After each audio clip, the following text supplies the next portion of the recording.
Where's our thingy? Hi, Deaky! Hello. I found you.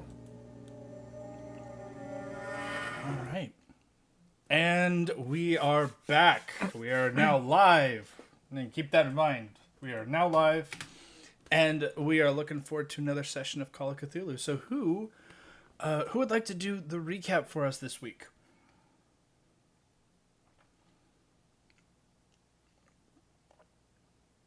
There's luck points on the line, folks. Don't. I know some of you need them more than others. The next morning, we met back up at the bakery for our normal breakfast meeting. After some discussion, we decided to go check out a New Age store called the Age of Aquarius, where we found some Jimi Hendrix records and some books on the occult. And also, we purchased some bindweed to make protection pouches.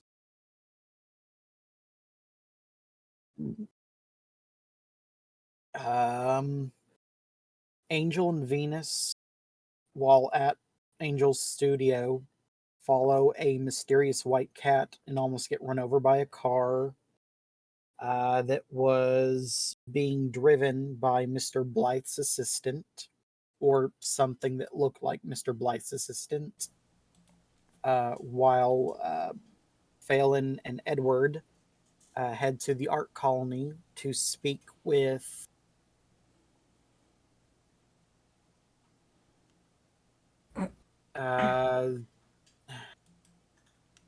Sabrina's friend. Albert.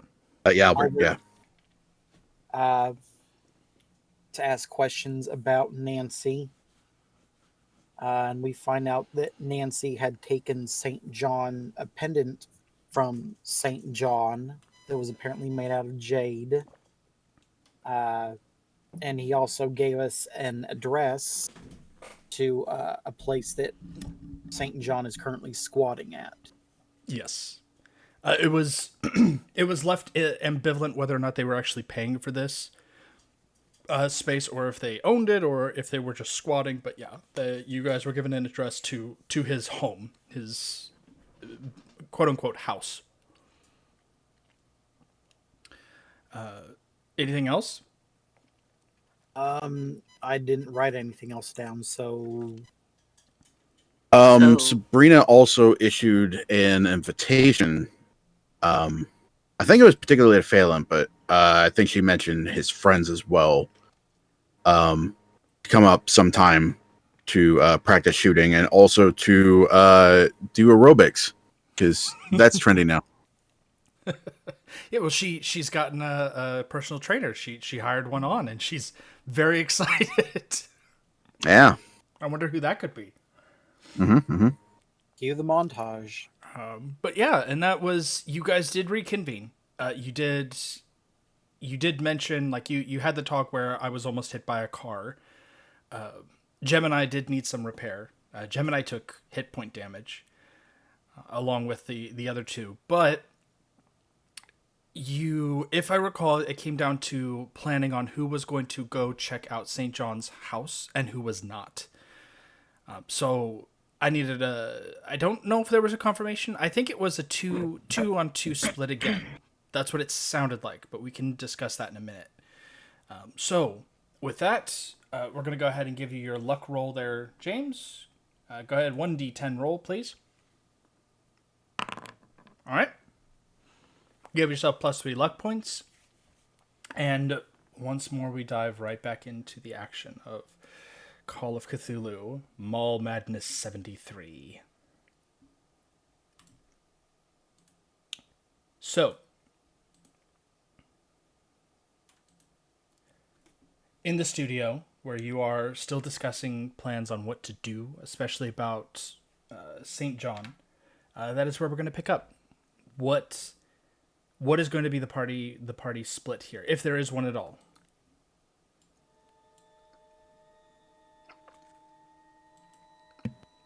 Phelan's definitely going. Yeah, I think Angel's they're all going. going. She's just getting her little gun. Okay. What time are you going? Because St. John was in town right now. They said that they were out of the house. So the question is, are you going to go immediately? Got the car. Guess we could. I think so. Okay. All right. Yeah, if he's a guy that likes to go out at night and wander around graveyards, probably closer to nightfall would probably be a good time to poke around. Only problem is one of you has a job. Yeah, and we know he's in town right now hunting for his pendant. So he may be out a while longer.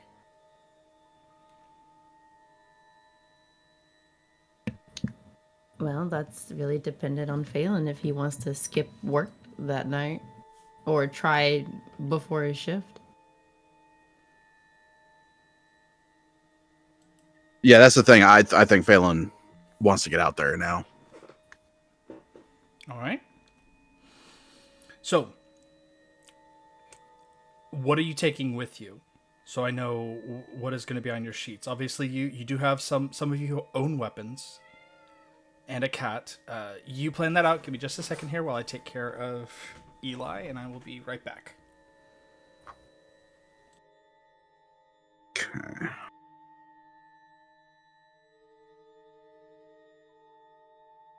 As an aside, I just wanted to clarify for the purposes of rules. Purchasing items, as long as you are within your spend limit, that is daily.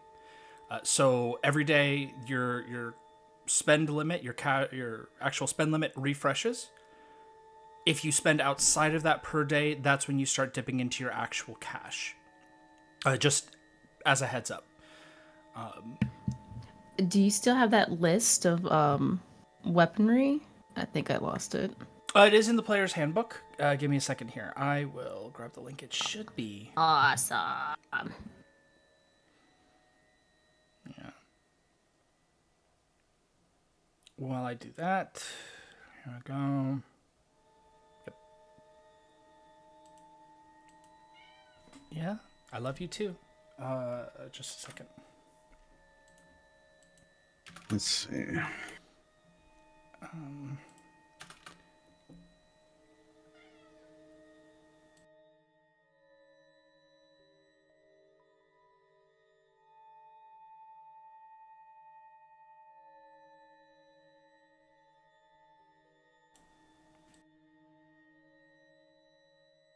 I think Phelan is going to pick up a crowbar. Just in case there are any places that we need to get into. And also just in case there are any things that we need to hit.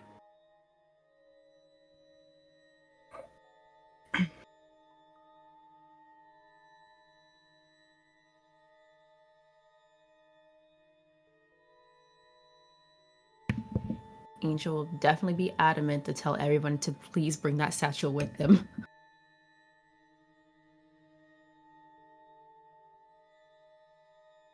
Let me go ahead and actually add it to my gear so I can remember to reference it. Where is the rule tab? Oh, rules mechanics. If you find it, let me know, because I don't see it. I think I only see the list for like the 1920s. It's set up as a scale. So if you look at, give me a second here. Should be. Oh gosh. References. Maybe it's not. Maybe it only has the 20s then. Okay. If not, that's not a big deal. I can work around that. What were you looking for in particular? Because I got the prices here. Maybe a small pistol. Hold on. I'm looking at my combat skills and stuff. Mm-hmm.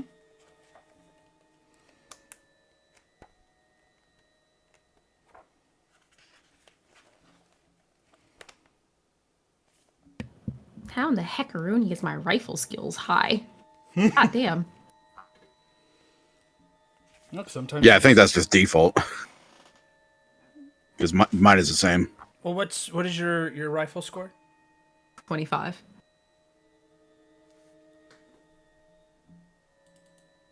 He's been teaching me how to shoot a rifle. Yeah, I think yeah, 25 is the standard. 25 is standard. What I'd actually recommend, and this might go against a lot of people's wherewithal. You're like, I don't know, that sounds pretty iffy. Never underestimate the ability of Brawl. I mean, that's most people. I think Brawl is a 50%, starts at about a 50%, give or take. Actually, no, that's not true. You put points into Brawl. I would say don't underestimate the capacity of implemented weapons, baseball bats. That's what Brawl covers. Baseball bats, bludgeoning items, things that you're just swinging to hit and do damage with. If it does not specify a thing like sword, then yeah, Brawl covers all of those things. So even a good cast iron frying pan is going to do some damage.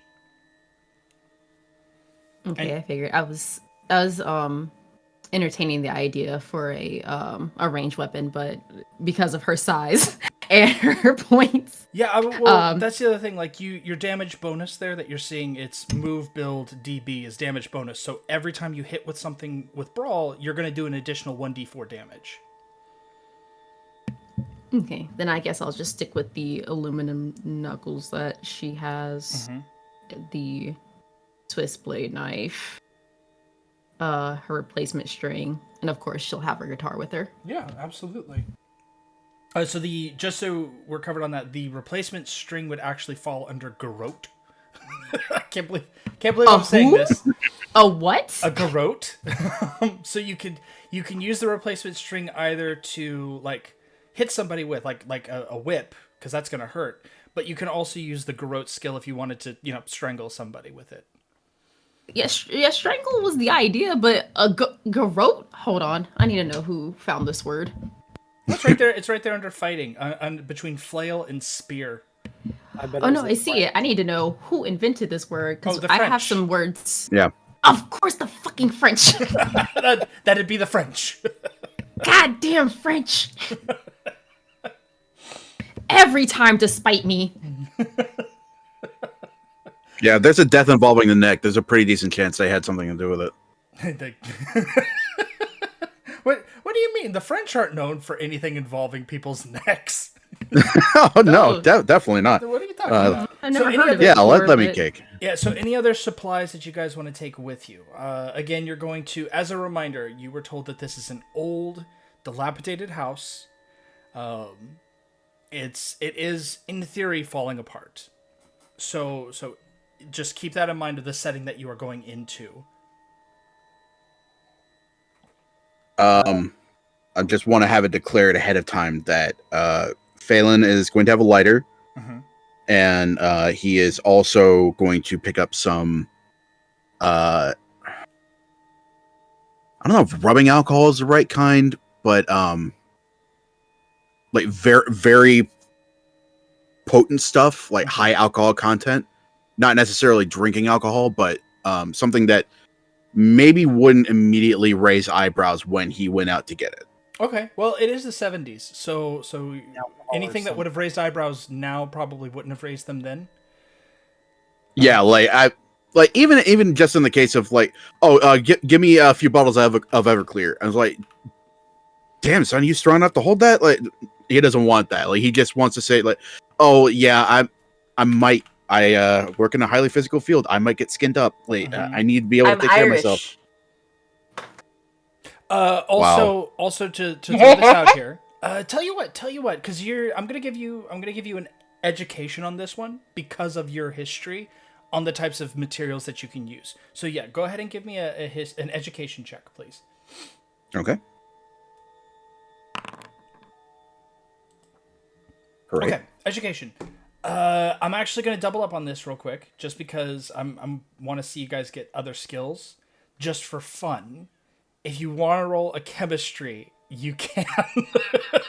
Oh boy! Not you rolling to make like bombs and It stuff. probably won't happen, but the education is there. But I'd like to give you guys a chance to increase your skills. I don't know how to make bombs, but I know how to make meth. Roll to What cook. are we talking about here? You. Know how to do that? That That was cool. Do you want to spend those luck points? Yes, absolutely, I do. Get yourself that checkpoint in that chemistry box. Oh, Now hell you yeah. can, Mr. Checkpoint in Chemistry. Why can't I not? Double click. I got you. Oh, thank you. Yeah. Yeah, okay. I was right clicking that, so. Give me a second here because I want to make sure that you get your point for that.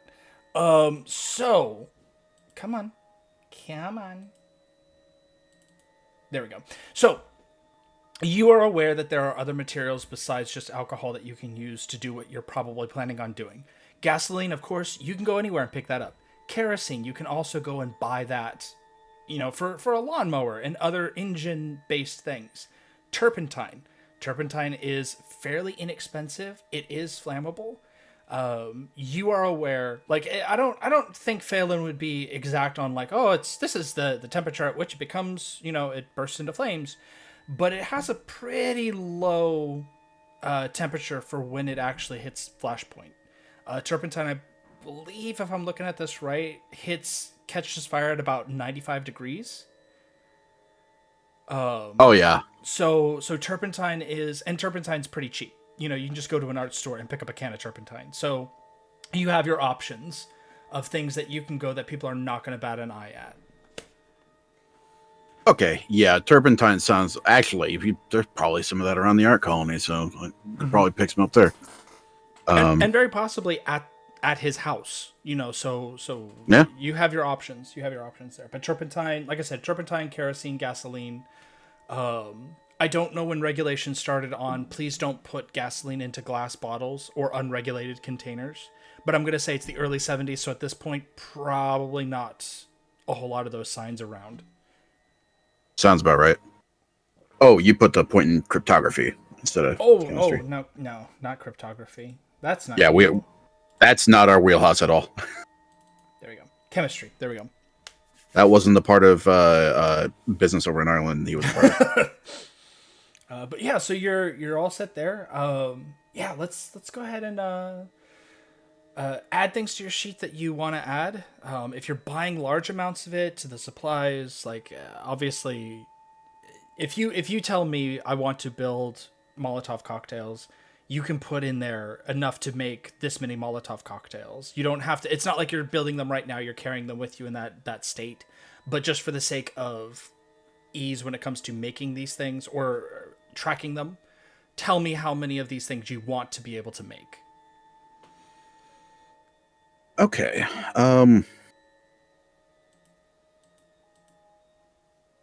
What would be reasonable for him to carry around? Maybe enough for 3? Okay. It is fairly warm in the summer, so obviously you're going to want to be careful with some of these materials that you're carrying around. But yeah, you'll be fine. Anybody else picking up new gear that I need to be aware of? Yes.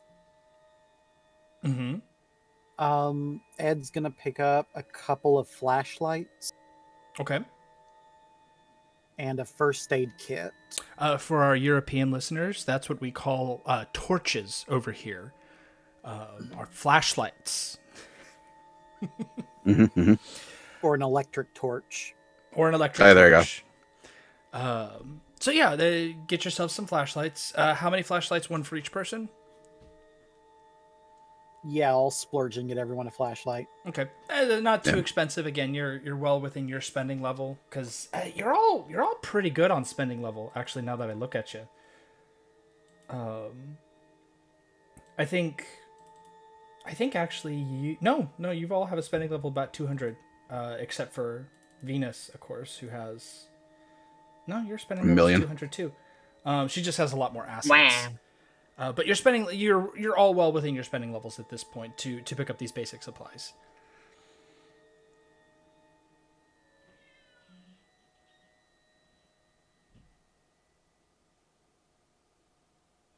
On that note, anything for you, Venus? Mm-hmm. Okay. And don't forget, this is not like D&D. I will be keeping track of bullets. Because you're usually going to want to save that last bullet for someone. I'm trying to think. You do that. I'll have like a small case of bullets. I'm gonna shove them in. Hold on. I wonder if they had this in the 70s. Hang on. You look that up. I'll be right back. Cat is still making noise because he's still not hungry, but he's fussy. He says, "Man." Requires attention. They did have those. What do they have? The Caboodle's makeup case. The whole kit and caboodle? The Caboodle's on the go, girl. Those are words that I understand in isolation. Oh my god, hold on. Y'all are goofy. Let me post it in the thingy. They look like that. They're makeup bags, but they've existed for a very long time. Yeah, it looks like a tackle box. Yeah, it looks like a tackle box. Ladies, I guess. My sister had one of those. They're real old. I mean, they're makeup boxes, aren't they? Trying to see what kind of health kits we had back then. Hang on. I'm already gonna bring headphones. These are makeup kits or makeup boxes, right? Okay, yeah, just making sure. I mean, because Avon was big at this time, so you're gonna see a lot of those going around. Heck, at this point, I think Tupperware is starting to take off. So Oh, sorry. No, Go you're ahead. fine, babe. Keep going. I'm eating anyway. Oh, can I also grab a couple of things of pepper spray? That's a great question. I don't know if it exists at this time. Give me a second here. Wouldn't that be like at a camping goods store for like in case you run into a bear? Like bear mace. Yeah, I'm gonna double check real quick. Pepper spray as a compound. It was called aerosol. Protect you. Aids against attack. Okay. It sure did exist. In the 1960s. Yeah, go for it then. So yeah, we'll go ahead and say that you are free to take your pepper spray. What I'm gonna say though is that because this is a rural community with a park right there, it's actually going to be a little bit easier to get a hold of. If you're buying multiple, I'm still gonna roll to see how many you can get. How many did you want? At least one, maybe two. Okay. Go ahead and give me a luck roll. If you succeed, then you'll be able to pick up two. If you fail, you'll be able to get one. Yeah, they only really have enough for one, again, because it's summertime, so a lot of people are going camping, a lot of people are going out into the wilds and the woods, and they're buying up their own pepper spray and their own camping supplies, so you're able to get one bottle.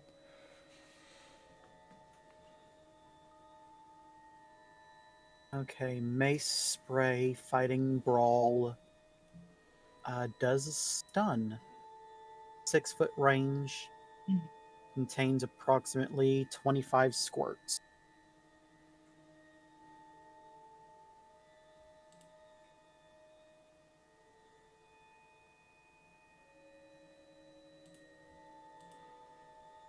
And this I do know is before they had regulations on it. It's fine, just carry pepper spray. I think for me in her case, she's gonna carry like a little case of like shotgun shells, earplugs for everybody. Probably some gauze to stop any sort of bleeding, and then probably a smoke bomb. Okay. Like a smoke grenade. Also, I'm going to go ahead and throw this out here right now for anybody who may be listening. Put a pin in this, folks. I am looking up these things for the sake of a game. I am not looking these things up for the sake of any kind of illicit activities. My internet browsing history, is going to be full of all kinds of interesting things for a federal government agent. Yeah, you got to throw in some. You got to throw in some Tears of the Kingdom searches in there too. He's looking up how to make. Can he use turpentine to make to make Molotov cocktails and pepper spray? I'm gonna be on so many lists. But yeah, so like an old Boy Scouts manual. That shit is wild. Oh yeah, yeah. I actually found one of mine from when I was growing up. It wasn't nearly as nuts because it was a Christian hard Christian organization, part of the Protestant church. But a lot of the things in there were carryover from Boy Scouts, and there were some interesting strategies and diagrams. There were some interesting diagrams in those books. But yeah, so anything else? Anything else? So we picked up some pepper spray. We picked up some basic camping quote unquote camping equipment. Shells. How many are you getting? Let me see. Trying to see. So the bulk of these materials could all come from a hunting supply store. So I'm also going to say, when you guys are picking these things up, are you? This is honestly going to be probably in her personal stash. Okay. And I'm trying to figure out how many are in here. I want to say maybe 25. Mm-hmm. They usually come in like a box like this. Mm-hmm. Which sounds about right. Yeah. I would say 25 then for a box. Yep. For the sake of quote unquote balance and kind of making sure that we don't just she's not just creating Winchester shotgun shells out of thin air. Right now in your personal supply you've got 2 boxes, so a total of 50 shells. If you want to get any more, then you will have to buy them. But yeah, 50, she either 50 buys them or 50's she a asks. lot. Yeah. So she'll have that in there. Mm-hmm. A smoke bomb, earplugs, gauze. We have a medicine kit. How much? What do those carry? Oh, the basic supplies, bandages, band-aids at this point, probably some kind of disinfectant. May or may not be rubbing alcohol or peroxide. I think it kind of depends on who put it together. What about pain meds? You know what? Probably not. Now that I'm thinking about it, you might have to get those separate. But I would file that all under a first aid kit. So if you buy one, I'm going to say that it includes those things. It's not You're not actually paying for it, but it's part and parcel to preparing a first aid kit. Okay. So then yeah, she would. I think I'm also gonna get some rope. Okay, sounds good. Maybe 30 feet seems like enough. Okay.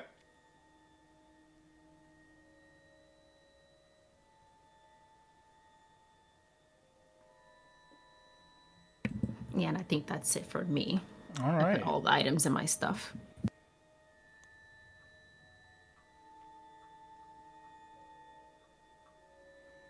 Like I said, it's always very fun having these discussions when people buy supplies. Okay. So, as you prepare yourselves to go into this house, which constitutes, if it is owned property, constitutes breaking and entering. The question is are you... I would say that at this point it's probably towards the later afternoon, so it's around 3:00. As you make your way over to the car, you load everything up, you drive over there. It's summertime, so the sun is bright. There's plenty of light for you to see, and we are going to go ahead and switch over. So if there is anything else you guys want, you got 9, you got 10 seconds. Let me know. Or forever hold your peace until you get back to wherever you're going. We got earplugs. We got... I'm good. Born ready. Good? Yeah. Good. All right. We got flashlights, yeah. Okay, so give me a moment while I get your tokens out there so you can see stuff. And... here we go.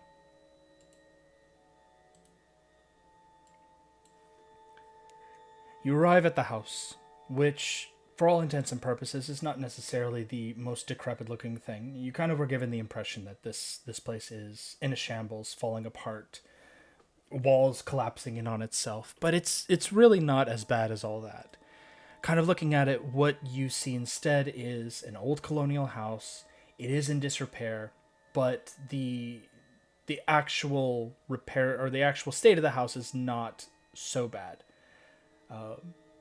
The gutter system probably needs to be fixed. The roof is starting to kind of peel a little bit in places. The bricks might need some work, but all in all, it's more or less taken care of. The image does not quite convey the lawn. Should be a little bit more overgrown, unfortunately. There is some vines that climb up the sides of the house. That's not necessarily good for a brick structure, but all in all, it's not that bad. The gravel walkway itself is overgrown as well. As a matter of fact, it's kind of got shrubs that push up along the sides, a lot of undergrowth that almost bar the car's way. And about halfway through, you realize that you are going to have to get out and walk the rest of the drive. Like, you can try driving through it, but it's not going to be good for the car. Your car is not an off-road vehicle, so you will need to get out and walk. Looking around before we leave the car behind, can I see any place nearby where we can hide the car that won't be immediately visible from the drive? There's plenty of places. There's a lot of overgrown trees. There's a lot of undergrowth that is coming up. So yes, you could take the car off, like push it off and hide it in amongst the growth there. Okay. Tell you what. So what we'll do is I will give you all the option to do a collective luck roll. Whoever has the lowest luck will make that roll for us. If it's successful, then I'll allow you to do the check to hide the car with a bonus. If not, it's just going to be a straight roll. Okay. I know Phelan doesn't have the lowest luck. My luck's 23. 58. I'm at 40. Fuck, well, I have the lowest luck. All right, go for it.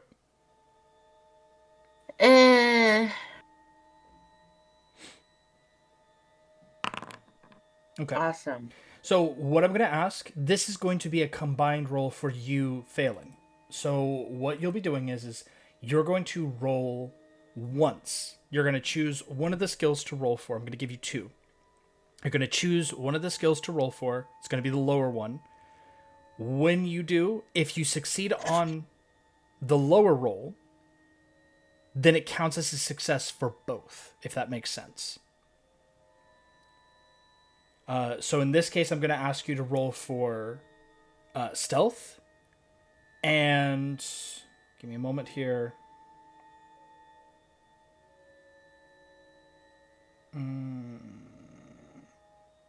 Be sneaky potato man. Yeah, I'm gonna ask you to roll for stealth. And where did the other one go? No. Stealth and natural world. Oh boy. All right. So roll for natural world. If it's a success, then you are able to completely hide the car. It will be perfectly blended in. If it's just it's just success enough for a stealth, then you feel confident enough that it's okay, but there is a possibility that someone may spot it. Okay, I see. All right, here we go. Oh. Okay, so that's neither. That sucked for both. That's neither. You kind of push the car off to the side. You feel like you could spend more time if you wanted to try to make this work. That would be the push luck, is that you're going to take some more time that you may not have to try to hide the car, and I would allow you for an attempt at a push luck roll. Okay.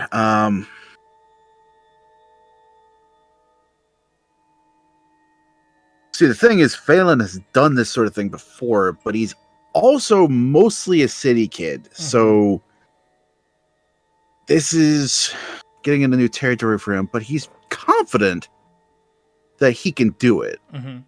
So he is going to he's going to tell the others to go on ahead Mm-hmm. while he fixes the situation, spends a little more time with it, and he'll catch up with them later. Okay. All right. So, And the rest of you, as he's doing that, are you guys going to go ahead? Not too much. Okay. You can see the house from where you're at. Like, it's just you have to climb through some overgrowth on this road to get there. I think she'll stop just at like the road. Okay. And Edward, Angel?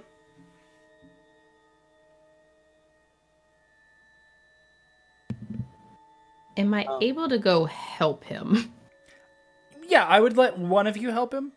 If you do that, then you can choose which of the two skills you'll be rolling separately, but you only get to roll on one. So natural world or stealth? Yes. And then if your roll is better than his, then you can use yours. But if it's worse, obviously it does nothing. I'll roll for stealth. Okay. So you roll for stealth.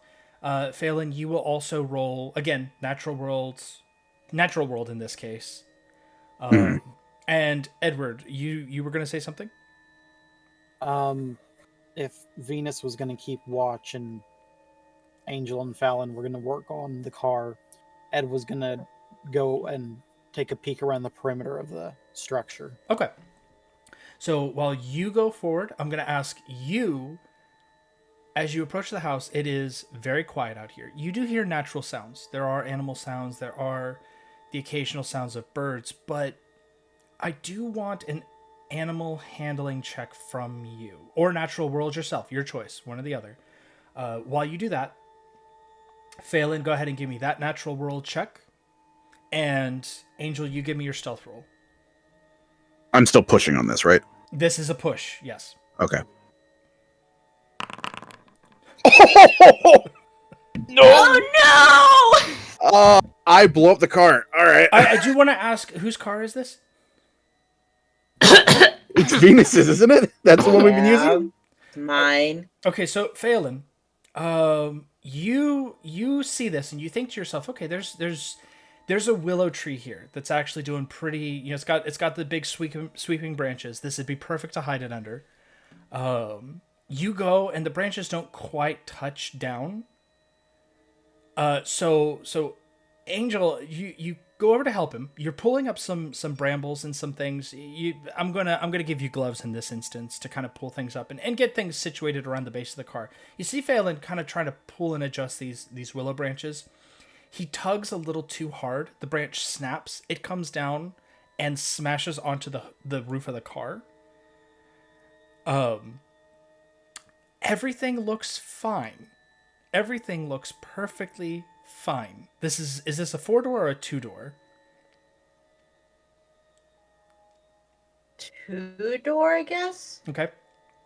When you go to the, like, you go to open the passenger door there, Phelan, because that's how you're guiding the car off. You're using, obviously you throw it into neutral. When you go to open the passenger side door, the door does not open. Okay.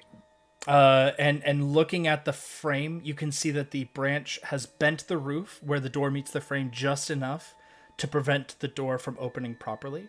With some force, you can pull it open, but the door will not open now without actually doing a strength check for the passenger side. That's gonna be a problem. A good thing I brought a crowbar along. Okay. You're gonna scuff her.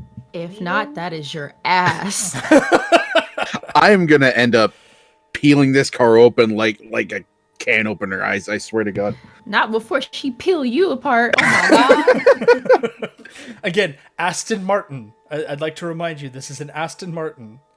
Yeah, so this is not going as planned. No. In his eyes, this isn't the worst thing that could happen. Mm-hmm. But, we're going to try and make things better. So using the crowbar to try and correct this frame issue, Mm-hmm. what would I need to roll in order to make that happen? I would go with a mechanical repair. Okay. Good thing his skill improved in that recently. She is let's taking several steps back with her hands in the air. She did nothing to this car. Oh yeah, he improved this skill. It's still not his best. Here we go. All right, we'll use some luck on that. Okay. So, you kind of utter a quick prayer to God, and I don't know who the patron saint of car repair is. I'm sure that one exists. Any saint who's listening, really. Please, Mr. you know what? Saint Jerome of mechanics. You know what? It's you utter a prayer to Saint Jude, because you know if you don't get this, you are a lost cause. Hey. You hammer, you get the crowbar, you get the door open, you pry it back into place. The door is fine. It's not noticeable. It opens and shuts. This takes a little bit more time to repair, but you do get it to a place where you're fairly sure Venus won't notice it right away.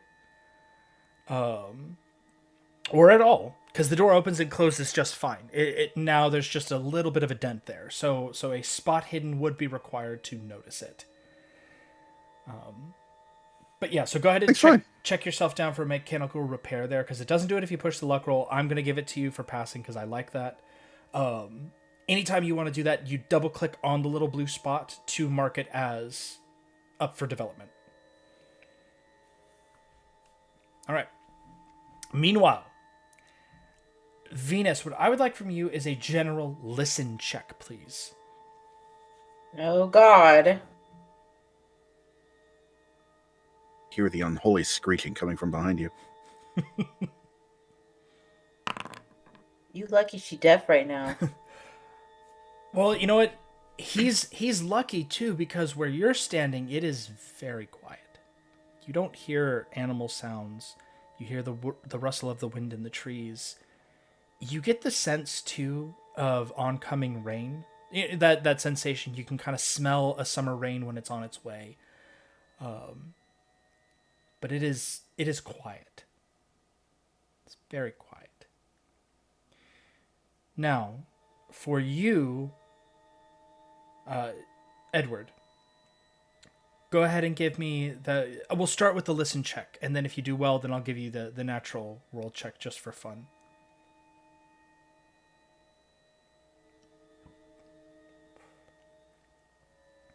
Me? Yeah. I thought you wanted me to do an animal handling check. I decided against it because it makes more sense for natural worlds. Animal handling is direct animal contact. I kind of botched that one. Okay, so listen first. Listen first.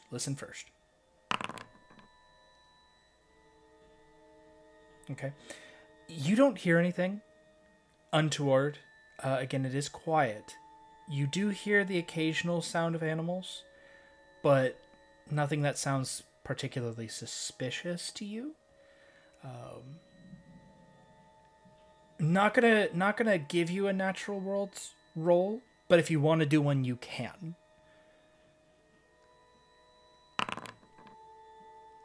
Nope. You're a library kind of guy. This is well outside of your purview.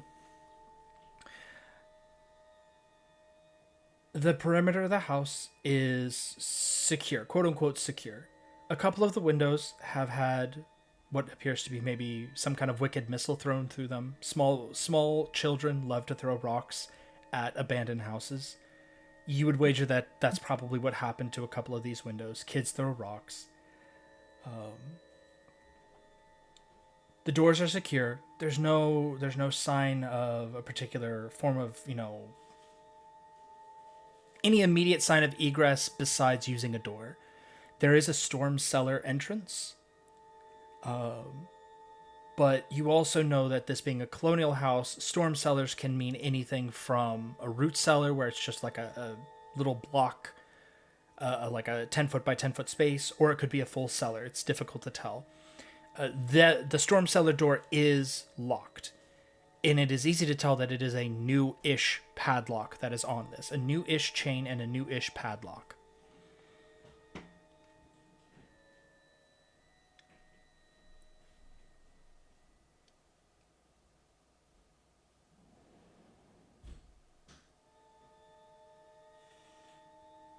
It's about this time that you finish getting the car situated, Phelan and Angel, so you guys are free to walk up the drive. Like I said, pick your way through the overgrowth, the high weeds, and the kind of reaching brambles to the edge of the driveway and meet up with Venus. Car set away. Let's move on to the house. Sure. But I think she might notice. Notice what? The mud wait. on your tires. It's pretty. I got most of it off.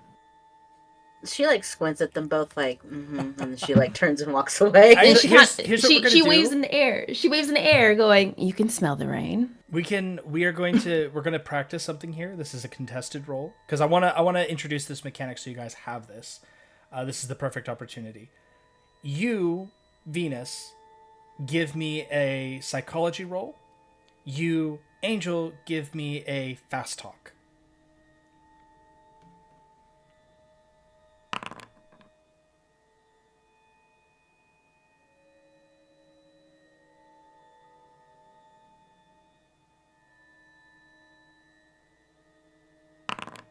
All right. In this case, Angel, you succeed. Venus, you might still be suspicious. Like, obviously, something's going on here, but Yeah, I mean, she's gonna be suspicious. That wasn't gonna take a roll to do. yeah, She's still gonna but be- it's like you got other things to worry about. You got more important stuff to worry about right now. So that is a contested roll. That is usually how that works. Whoever rolls the higher success is the winner. In the event of a draw, like if you know, like you had rolled a psychology success, she had rolled a fast talk success, whose ever skill is the higher of the two would be the winner. And then if you both fail, then the defender, quote unquote, the defender is the one who wins. So in this case, it would be Angel because she is the defender in this instance. Anyway, that's how that works. Back to the story. As you all approach the house, you see Edward. Edward, the storm cellar door is kind of on the side of the house. It's not at the rear, thankfully. So you can see them approaching. They can see you by the storm cellar door as they approach. And again, that smell of rain is becoming a little bit stronger. The wind is starting to pick up a little bit. And all of you hear the distant sound of thunder.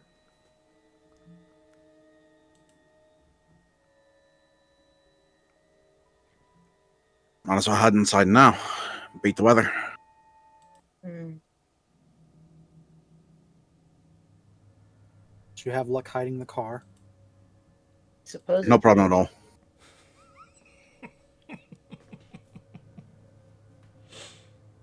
Another squint. But she heads inside. Okay. How are you entering? There's a front door, there's a back door, and then there is obviously a number of windows to choose from too, if you'd like. Do any of the windows appear unlatched? Difficult to tell because of the way that colonial windows kind of function, especially if these are the old kind.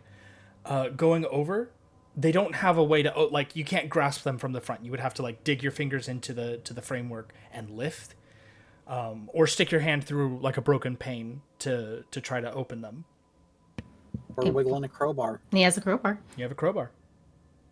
Yeah, if there's a broken window on the ground floor, then Phelan is going to make sure the pane he's reaching through is clear of any glass by kind of like rattling the crowbar around, and then he's going to reach in and try to open the window up there. Okay. I'm gonna share a little bit of history here. As you reach in, it's kind of interesting, but you've seen this before. There are houses. I'm going to make the supposition here, in England and Ireland that probably use this kind of pulley system.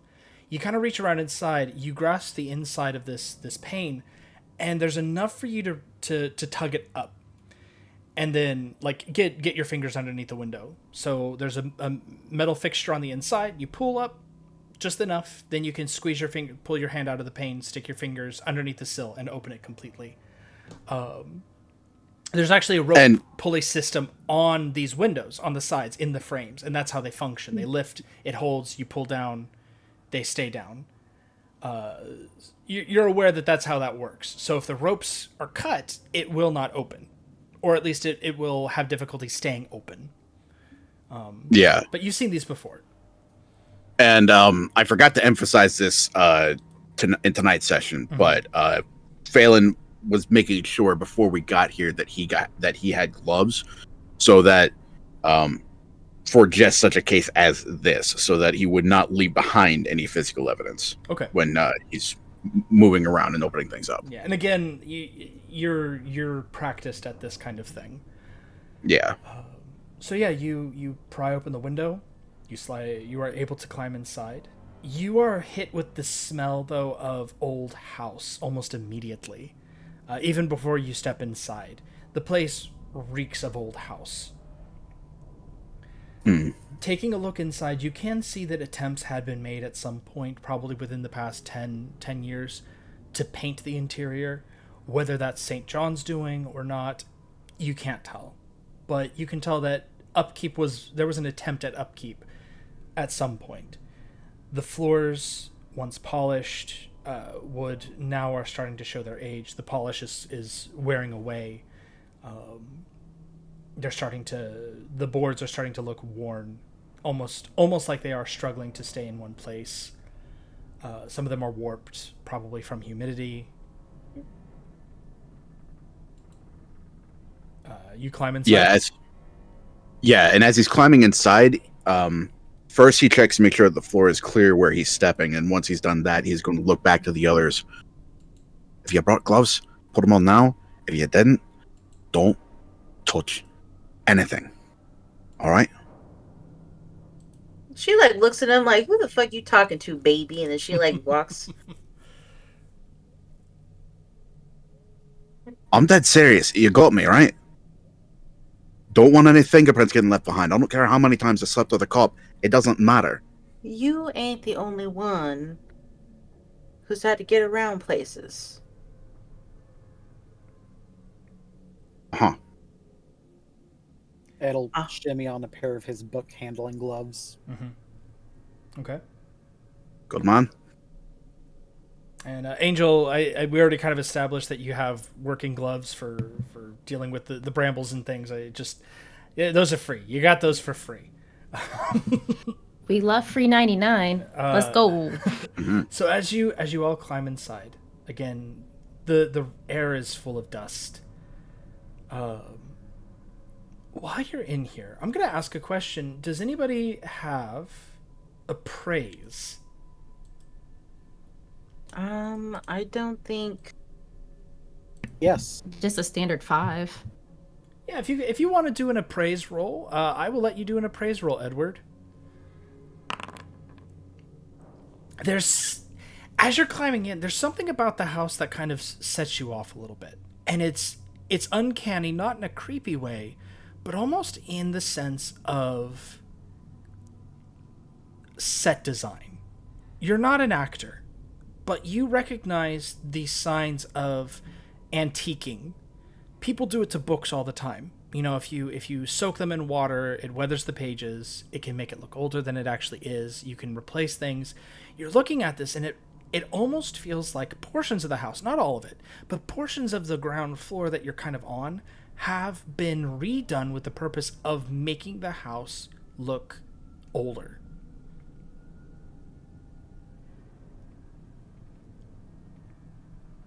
You kind of stop and you look at the paint on the doors, for instance, and you realize that the paint is peeling, but the wood underneath has been newly exposed. The paint chipping here it's not naturally chipping. This is somebody went in and painted this or broke the paint away to make it look like it's chipping. The various sort of areas that are not naturally worn down from the use that an old house has, there are portions that look like somebody took sandpaper and wore them down. Even some of the floorboards, they don't fit because it looks like they don't blend with the rest of the floor. Again, almost as if somebody took things to create the ambiance of an old house.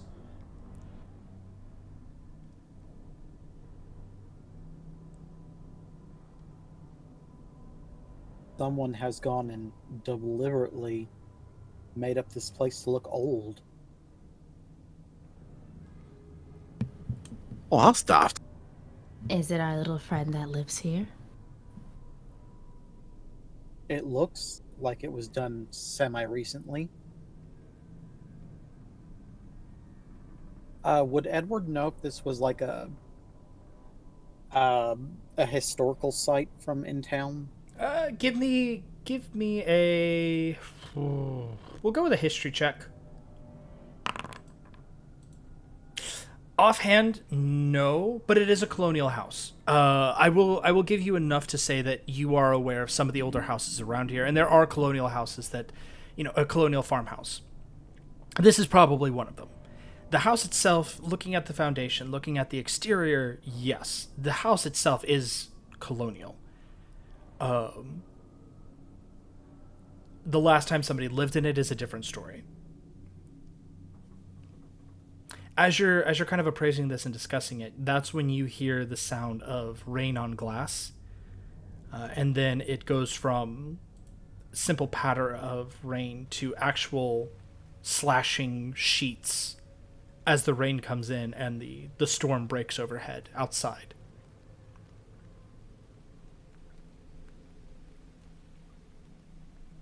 Venus will place her hand like against the wall just to see if there's like any measurement of dust on like the handles of the doors to see which one has been the most actively used.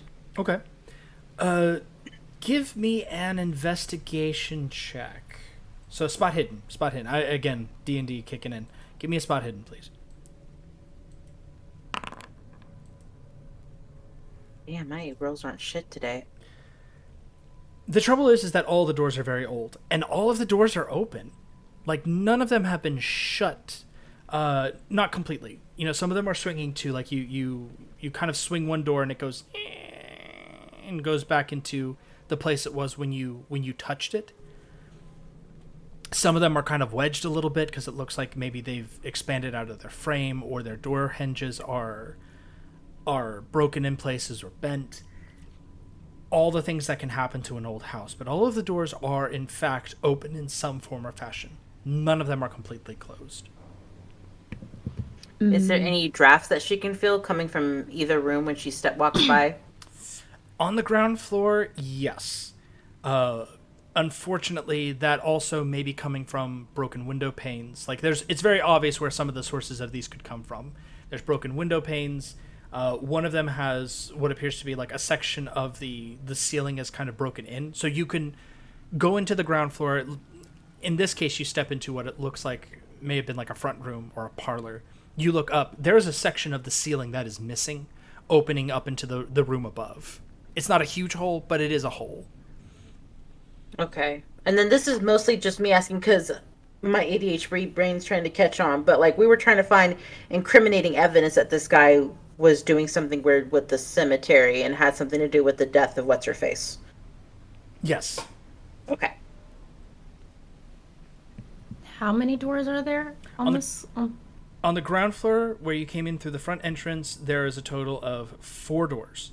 They are on either side. Then there's the staircase, as is in the image here. You guys can see the image, correct? Mm-hmm. Okay, good. Yeah. As is in the image, there's a staircase going up. It splits to the right and to the left to the second story.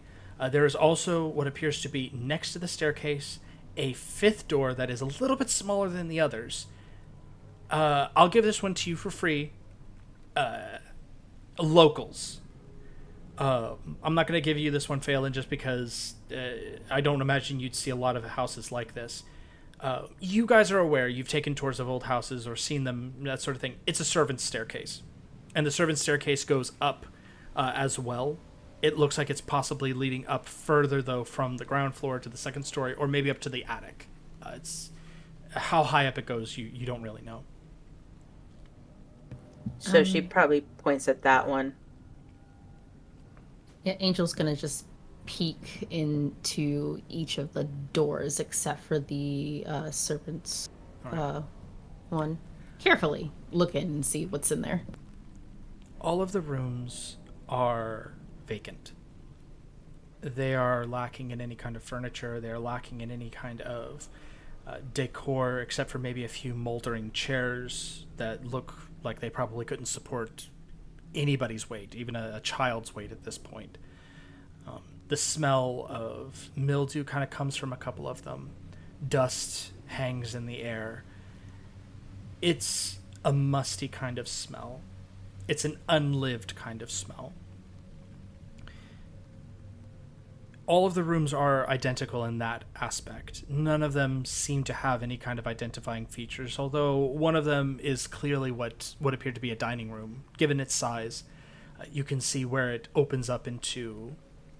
the door is completely removed from that dining space. You can see what would have been a kitchen further beyond. And she's just going to make that weird cat vomiting face and then kind of just steps away. Mm-hmm. We better pick a room. Phelan is looking for any room that looks like it's seen the most recent use. Mm-hmm. Just trying to find where St. John and his Euro friend would have spent the most time. His Euro friend. Give me just a second here. Just so Kleinhardt is his name, just so we're clear. Kleinhardt, okay. Kleinhardt. As you look around, you also give me a spot hidden check. As a matter of fact, everybody go ahead and give me one more spot hidden, except for Venus. You've already done yours. Mm-hmm.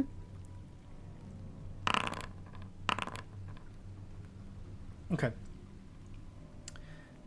Phelan, you take a look around.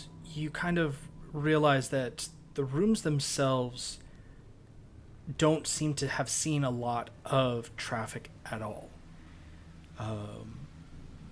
There's no footprints in the dust. There's no signs of boot tracks, unwashed boot tracks, anything like that. And that's what's weird. That's the strange part, is that if this is a place where people are squatting, there should be cots, there should be beds, and there's a second story, but there's no sign of that. And you yourself know from living in conditions like that, where you have had to squat, there's always signs of somebody leaving trash behind. There's signs of, fires being made, ways for people to live. Nothing like that down here. In any of the rooms that you go through, including the kitchen. The kitchen doesn't even show signs of it. There's no trash bins. There's no trash. No garbage bags.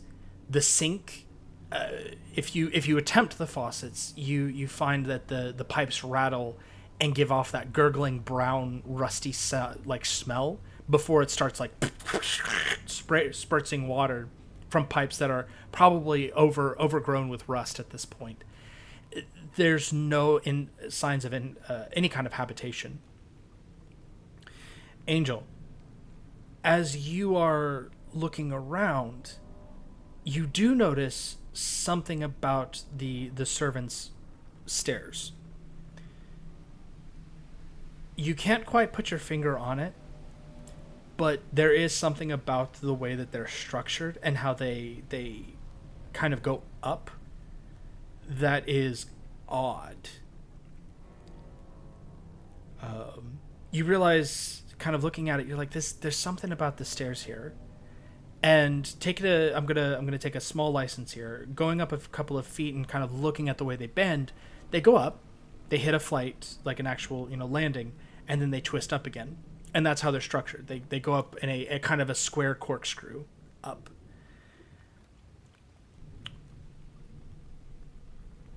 The thing is that that's a little strange. It's a little strange for stairs to do that, especially when there is a flight of stairs right here next to where you're standing.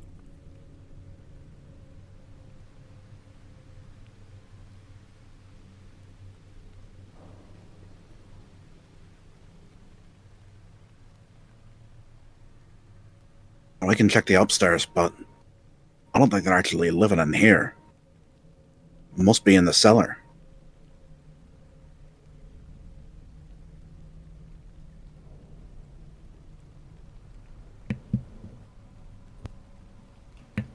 Oh, I would love to ask why, but also I don't think I want to know the answer.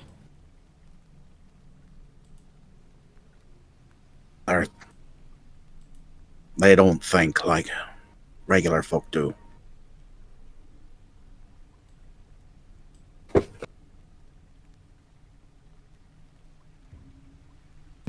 Clearly. Well, what's next? Are you gonna head that way?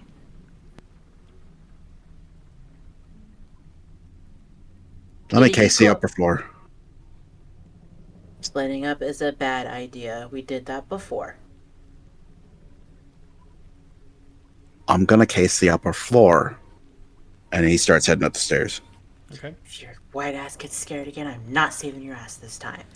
And she goes to the cellar. Okay, so far the only entrance to the cellar that you found is outside. So you will have to go out in the rain to do that. Ugh. As you are climbing the stairs, give me a dexterity check. All Bro, right. if he falls up the stairs.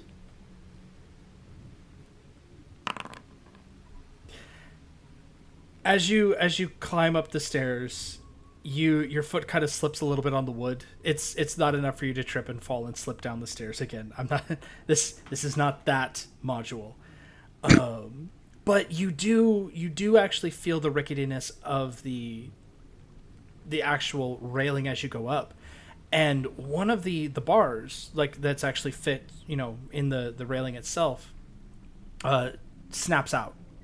And it doesn't completely come off. It doesn't rip out of place, but you can see the wood is rotted away in this instance. So the stairs themselves look okay, but it's still probably a good idea to be careful in this house. There is signs of wood rot and possibly even termites. So when that bar snaps, he stops dead, and he's trying to think, as am I. Kleinhardt was a big dude, right? He was tall. He was pretty tall. Okay. Yeah, and I'll give a quick check on his size here. Yeah, he was taller than St. John, and St. John that's probably why he seemed a little bit bigger, just because of comparison wise. But yeah, Kleinhardt was I believe a 65 to a 70. Oh, okay, so not that much bigger than Phelan then. Yeah. He wasn't heavy though. It wasn't like a big solid guy. He was kind of like you. He was kind of lanky. Yeah, okay. Yeah, so if the stairs are like this for him, and Kleinhardt's bigger, even if only by a little, they're probably not going up and down these stairs. So I think at that point, Phelan would think, there's just no way. They don't live on the ground floor or on the second floor. It's a cellar. And so he's going to pick his way back down the stairs very carefully and just shake his head at the others. No, they don't live up there. The stairs are in this bad shape. We just seen where someone went through. Angel's just gonna nod towards the servants' stairs. Possibly that way. Yeah, all right. Okay. Who's going up? Or out? Because again, the cellar entrance is outside. Phelan will test this servant staircase. Okay. Start making your way up. They feel a little bit more solid. Like you don't hear the immediate tearing of wood as you're climbing up. They are cramped though. This is a very tight sort of situation, and it is going to be a one person at a time climb. Those of you who have a size above 50 are going to have to duck. Above 50? Mm-hmm. Oh yeah, no, her ass is staying downstairs. There's no way Angel's getting in there. No, we're just gonna chill on the main floor. Y'all have fun. Yeah, Edward will go up after him. Okay. They're gonna mind their business. Wound up splitting up anyway. Listen. So, as the two of you are making your way up, I would like a listen check from the two people that are climbing the stairs, please. All right.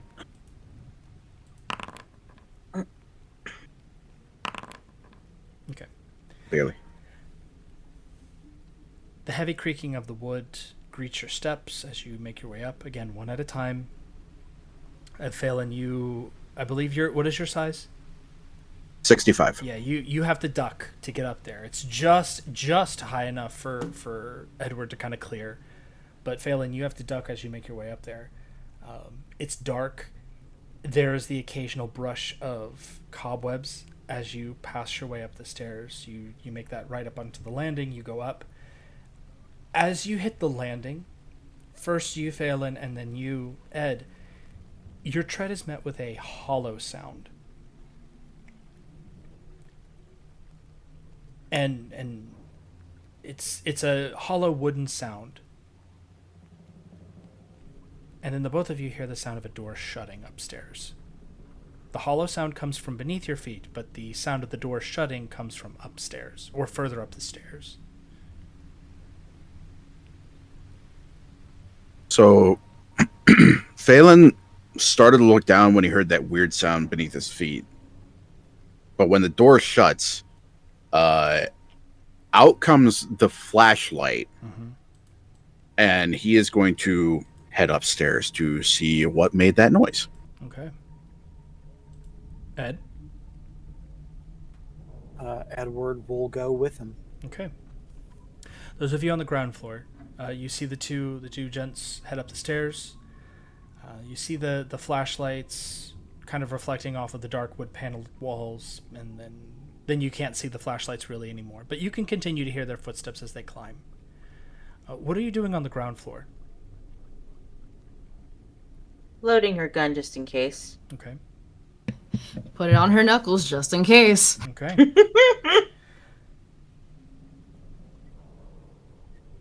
Upstairs, you are met by a shut door, which, judging by the count, you should be out the second story, somewhere on the second story when you get up there. The door is closed. It is one of those old latch doors too, so you lift the latch and then you push it open, as opposed to like a doorknob.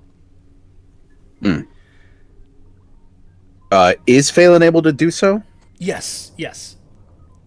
Okay, then he will kind of look back at Ed and do the silent countdown from 3 before he goes ahead, opens his door, pushes on through. Okay.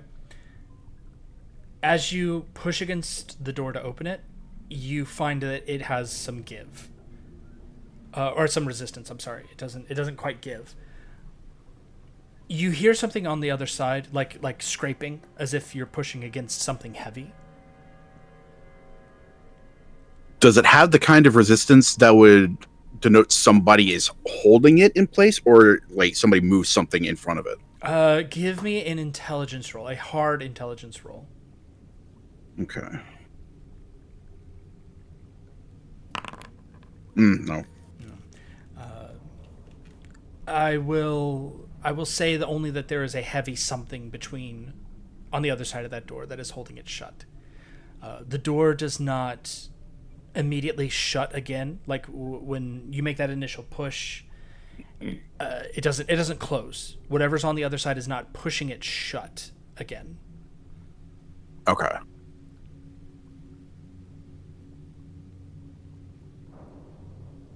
We didn't hear anything like the sound of something scraping on the floorboards, like somebody was pushing like a bookcase in front of it or something. Did we? No. Okay. Yeah, Phelan's gonna kind of grunt after that initial push, and he's gonna look at Ed and whisper, "Something's on the other side of the door. Can you help me push?" It'll help him push. Okay. It is difficult for you to do that because, again, this is a one-person stair. Like, you are pushing more against Phelan than you're pushing against the door. So as you push against this, I'm going to ask for a strength check. Which of you has the higher strength? Phelan's got 45. 40. 40? Okay, Phelan, go ahead and give me your roll because you're both rolling. So, Phelan, you do the roll. Okay. Is it? Yeah. All right.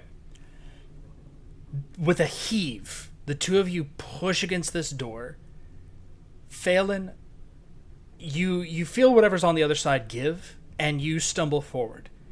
Give me a dexterity check to keep your footing, basically. Okay. Okay, you fall forward, hit the ground.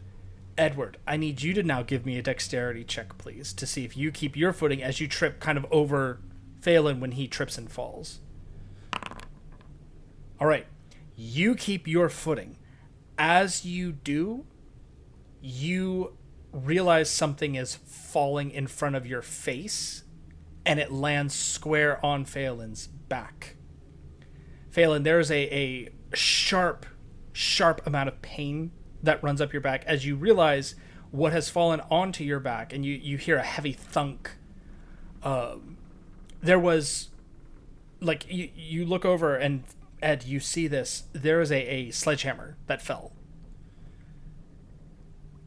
What appeared to be some kind of rope fixture had it above the door. The door being opened snapped, and it dropped this sledgehammer on top of Phelan's back. Phelan, you take 2 hit points, as this sledgehammer just comes down right between your shoulder blades.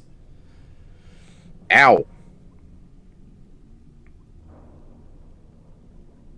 Our asses got home alone. Yeah, really. What was in front of the door appeared to be part of the kind of setup, the booby trap in this case. Ed, I'll let you do the intelligence check because you're actually standing up and kind of looking at this. From what you can tell, it appeared that there was some kind of like a crate, a tall crate, or maybe even a bookshelf. You have to go around to the front to see it, but it was in front of this door. The sledgehammer was sort of half tied to it, so it's propped up above the door. When the door was opened, the shelf, the crate, whatever this heavy object was shoved away. The hammer would fall in. The sudden shove is probably what caused that moment of delay. So it didn't fall immediately and crack Phelan in the head. It instead teetered and then dropped on his back instead. If it had fallen on his head, the damage might have actually been a lot more severe. Down below, you hear this. You hear the sound of something being forced open. You hear the sound of a crack. You also hear the sound of a grunt. I'm gonna let Phelan decide how much noise he makes for this one. Yeah, Phelan. And I made a private roll to see if he would yell or not, and he does not yell. He just tries to strangle that as much as he can. Mm-hmm.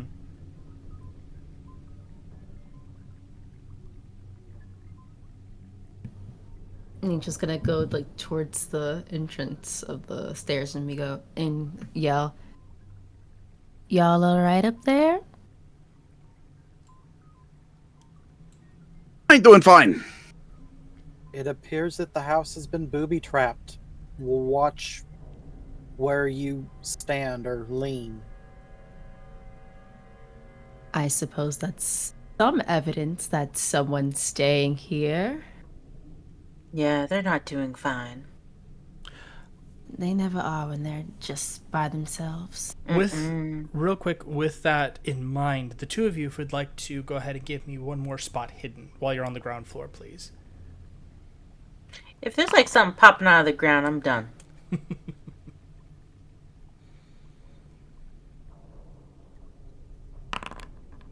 Jeez, why is my rolls ass? Angel, you look over as they say the house has been booby-trapped. Your head is kind of by the banister, and you look over and you see the railing. Now you notice the railing is cut. It's very thin, like somebody took a saw. But where the railing meets the post at the end of at the bottom of the stairs, and then up at the top where it meets the second or the landing, somebody has cut it just enough. If you put weight on it, that whole railing would collapse and fall out and probably take somebody with them. They really don't want anybody in here. Be careful up there. They're very sneaky with these little traps. We can't handle it, but anytime you two want to join us, feel free. You're the one that wanted to come here, remember? You're the expert. What's taking you so long? We're moving slow. You're the one that said don't split up. I'm just saying. You're the one that wanted to go upstairs after I said that. Well, then mind your business. All right, go on then. The door slams somewhere in the hallway on the second story. And down on the ground floor, the two of you hear a bang come from the kitchen. A what? A bang. What kind of bang? As if wood is hitting wood. Immediately, fists are up.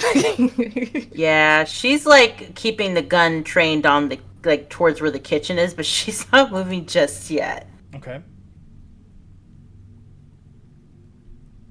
For his part, when he heard the door slam on the second floor, Phelan is scrambling up to his feet, and he's gonna grab the sledgehammer that he just got bricked with, and he's gonna start running off towards that noise, sledgehammer in hand. Yep. Free sledgehammer. You start running down that hallway. It is around about the same room that would have been directly above where the hole in the floor was. From the ground floor, you could look up. It's not hidden. When you get there, you can see that there is a hole in the floor. You push open this door. It swings open. It slams against the wall. The room is completely empty.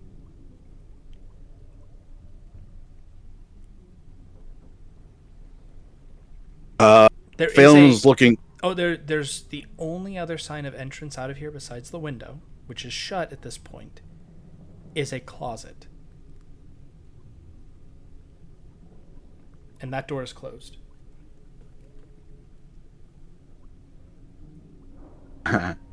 Okay. Phelan is going to. Did Ed follow, or is he still back there?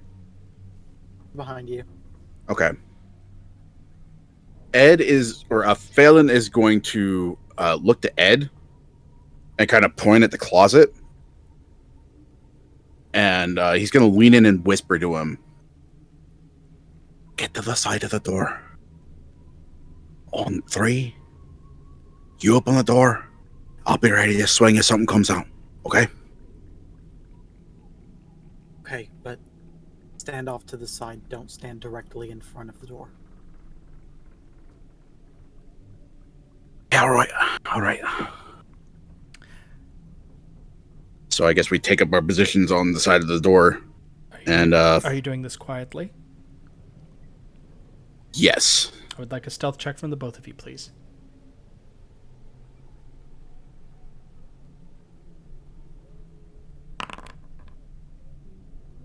Sweet. Okay. I step on a squeaky floorboard. As you're walking, Ed, you almost put your foot down and you realize that you catch yourself, and it's that moment of panic because you look and there's it's a nail that is sticking out of the floor. It doesn't look deliberate. You have that kind of moment like, oh shit, I almost stepped on that, and you swerve your foot away. You put down on a floorboard. There's that squeak and kind of groan of old wood. It's a lot louder than it needs to be because you had that panicked moment of, oh shit, that's a tetanus shot if I stepped on that.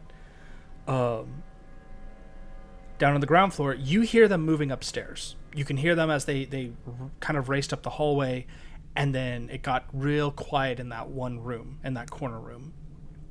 And then there's the creak of one footstep. What are you doing downstairs, though?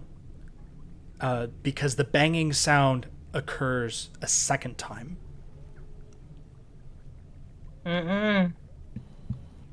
She's staying the fuck still.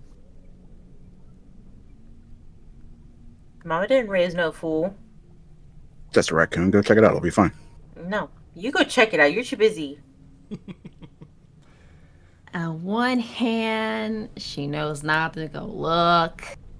On the other hand, better to go get it before it go get her.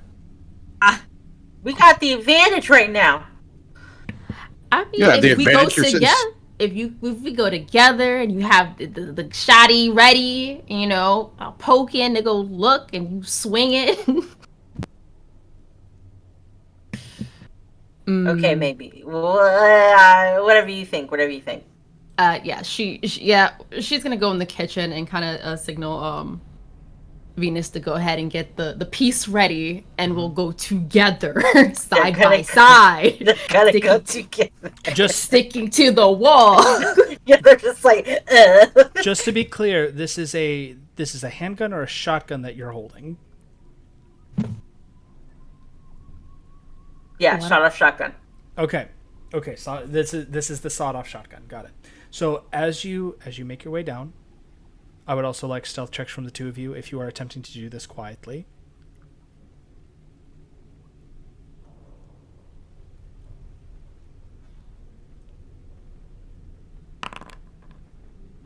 Oh, good. Actually rolled well this time. Hot diggity dang. Ooh. Angel got too much jewelry on. Thankfully, Angel, while you're not necessarily quiet, it's not a complete failure in this case. You're just not as quiet as you would like to be. Venus, are you leading or are you behind Angel?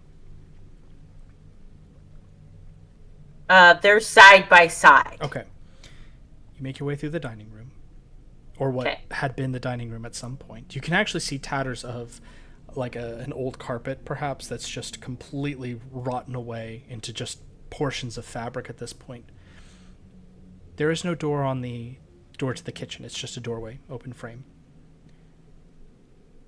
Only one of you can look through this doorway, because again, it's only enough for one person. I need to know who is looking through.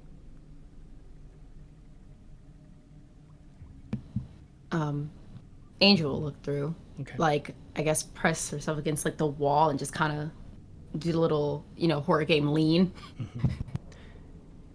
As you make your way to the doorway, you're just about to lean to look through. You hear that slamming one more time, and then just peek your head inside. Back upstairs. Are you opening the door?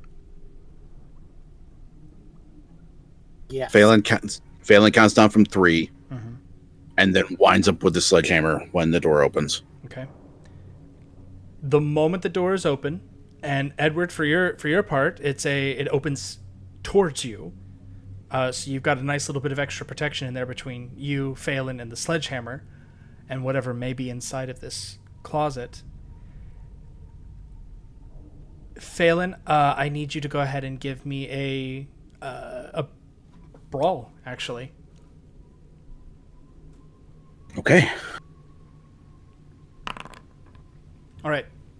You bring that sledgehammer down as just as planned. There's the crack as it hits wall, plaster, and brick, and nothing else. Down on the ground floor, the slam that you heard, Angel, as you look inside, you see the source. There at the far end of the kitchen, or, because it is tiled over here, there's actually tile flooring and tile walls. You look over, and the shutter on the window is catching in the rain, and it is slamming open and shut from outside.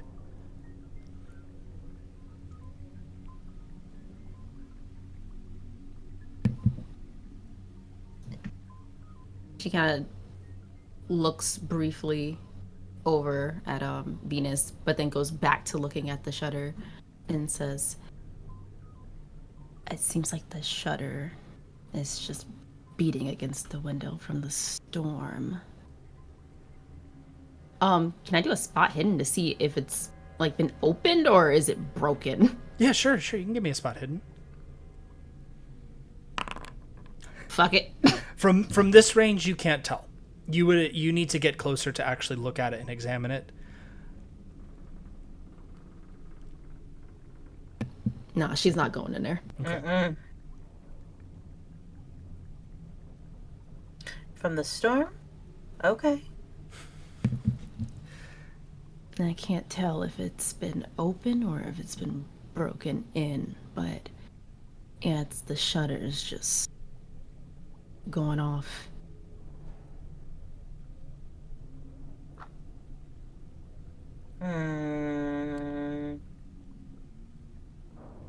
And she looks like that she really is curious to know, but then she goes, nah, okay. Okay. Upstairs, you are met with the crack of plaster as the sledgehammer hits a wall inside. It's a pretty substantial hit. You don't break through to the outside, but you take a good chunk of the wall out with that swing, Phelan. A quick look inside of the closet, though, reveals that there is nothing in here.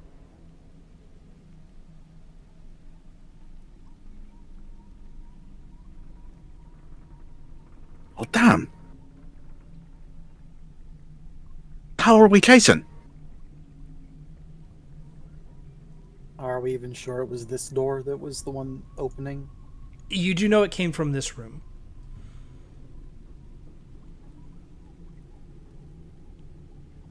The two of you, please give me an intelligence check. Okay. Phelan, you look over because you feel cold and a little bit of wet from the rain outside, and you realize that the window here is actually the damage to the window is a little bit more substantial.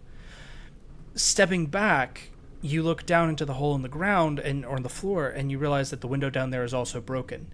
So when you step away from the door, if Edward lets go of the door, when a breeze or wind comes up, it catches the door, it slams the door shut.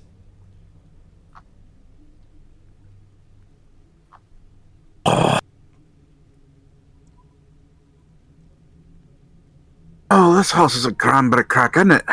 Alright.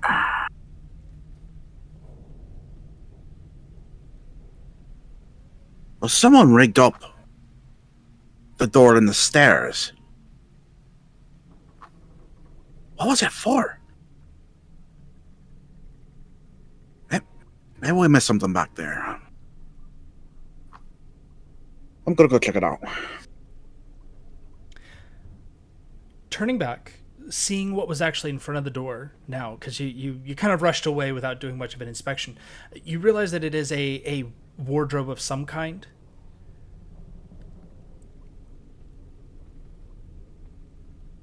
And there is a lock on this wardrobe.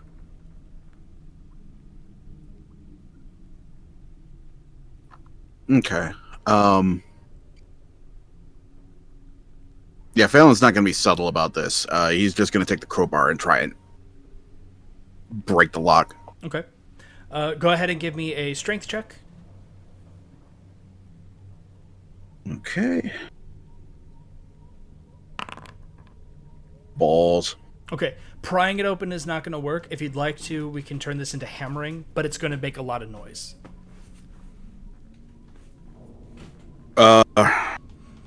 Yeah, at this point, I don't think there's anything to lose by trying to be stealthy. Mm-hmm. Okay. So you hear him upstairs prying open something that sounds like wood, and the wood is cracking. Ed, you see him prying open this wardrobe. As you pry it open, you are hit in the face first with a very musty smell, and then hit in the face with a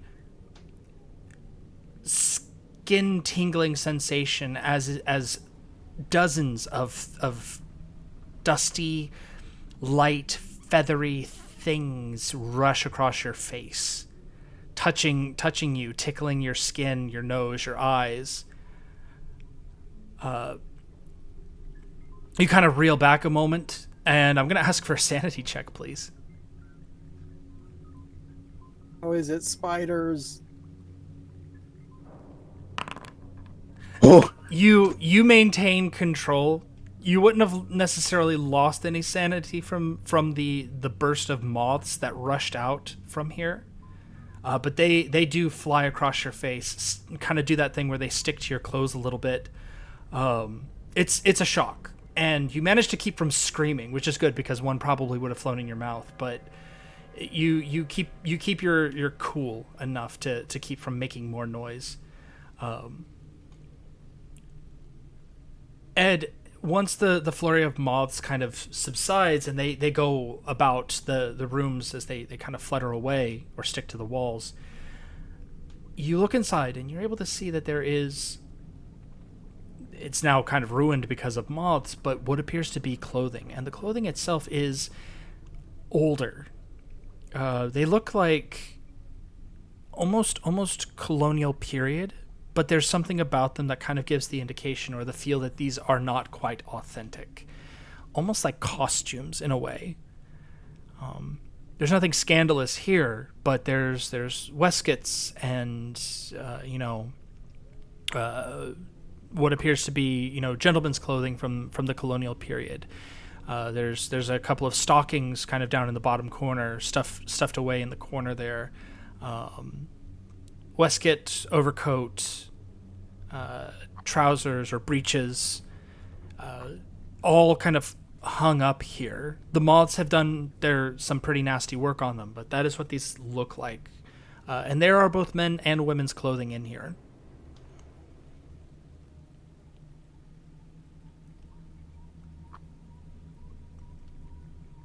Valen's gonna just look kind of... He's kind of weirded out by what he's seeing at this point, and it looks back at Ed. Was somebody filming in the movie here?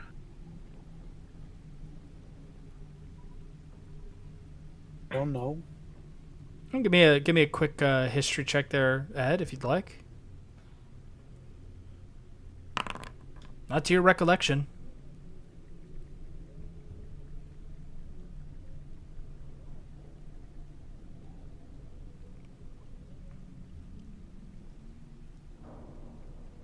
Sorry, this is stop this thing. Down on the ground floor. Now that the two of you have kind of seen the kitchen and you've been in there, you didn't actually go inside, but you kind of had a chance to go closer. I would like for the both of you, please, to give me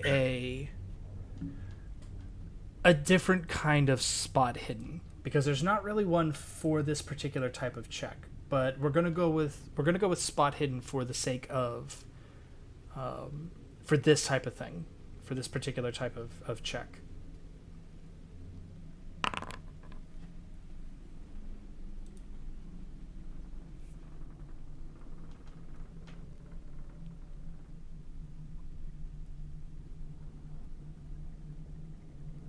Venus? What check are we doing? Spot hidden. Spot hidden? Yep, spot okay. Hidden. I was writing something.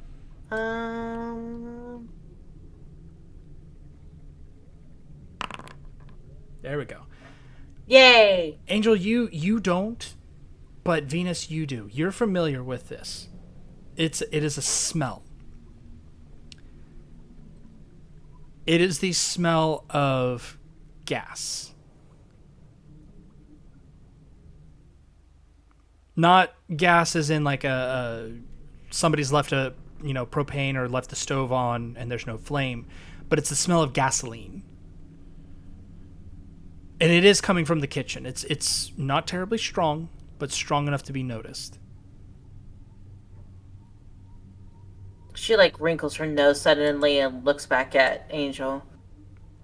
Someone's trying to smoke us out. Well, I think that's a little bit extreme. I don't like that they beat us to the punch of trying to burn this place down. Because you actually rolled a hard success, I'm going to give you a little bit extra here, Venus. Just I need to know before I give it to you, are you willing to look back in the kitchen again? Sure. Okay. You peek your head back in. Over by the other end, away from the window, towards where the stove is, you notice several cans of, like the carrying, like you could carry it in a car. It's not like a drum, but it's the big metal gasoline cans. The kind of thing that you'd fill up to take to put into a car if the car broke down or ran out of gas. You'd carry a gas can with you to fill up. There's a couple of these, and it looks like 2 or 3 of them have their lids removed or not on them. There also appears to be, kind of situated with them, what looks like the shoot. I lost the name of it. It's not in my notes. The little canisters of gas that are typically used when you're camping. They're little canisters. You light a match, it burns. I almost want to say acetylene, but I'm not sure that's the right word. They're gonna just try and blow up the place. Essentially, what this. It doesn't look like it's rigged to blow. It just looks like storage, like people put it over there. Mm-hmm. You don't see any signs of strings. There's no pull or tripwire. The thing explodes. It's just it looks like it's stockpiled. And judging by the appearance of these cans, they're fairly new.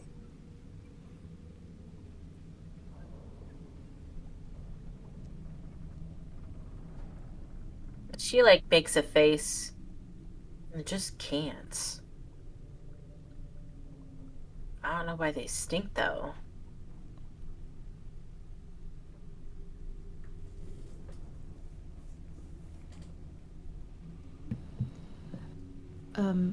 On the far end, I'm not too sure which far end, how the kitchen is situated. Is there possibly, if she looks, would there be any indication of there being staircase or maybe another hallway, like a mudroom or anything like that? What she's trying to do is see if there's an entrance to the cellar from the inside. Good question. Taking a look down by the window where you were, or not where you were, but down by the window where the shutter is still slamming, by the way. It does look like there's a secondary door that kind of wraps around that may lead into a mudroom.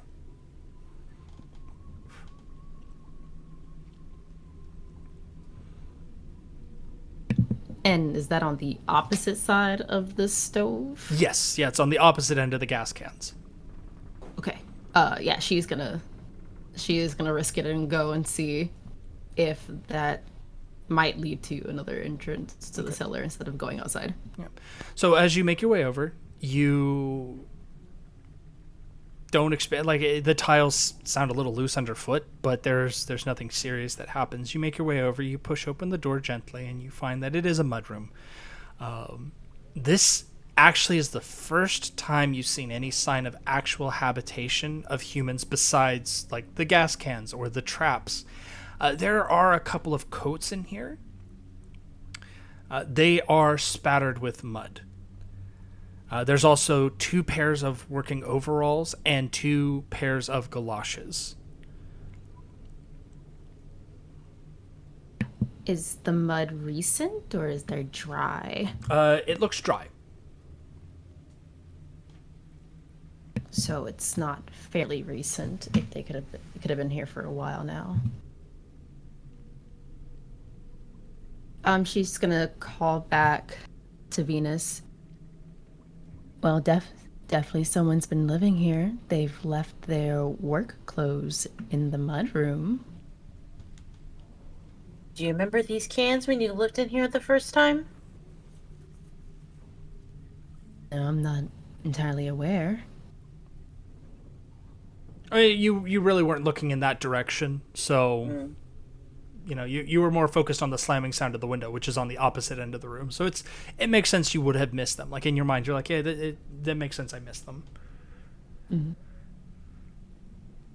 At the very least, I think we're dealing with 2 people in this place. At least. I don't know where we're gonna find evidence, though. Well, I mean, of staying here? Not sure. At least being in here. These muddy overalls and stuff. I feel like And I feel like that's all we're gonna learn.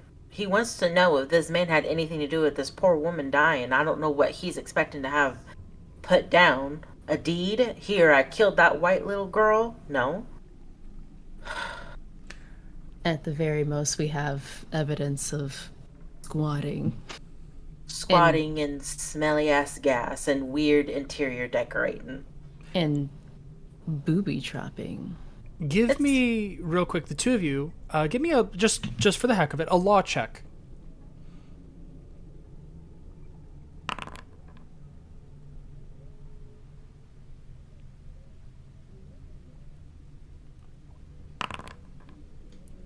Angel, you're not acquainted with squatter's law, but Venus, you are aware that there's a couple of things here that if you could get him on.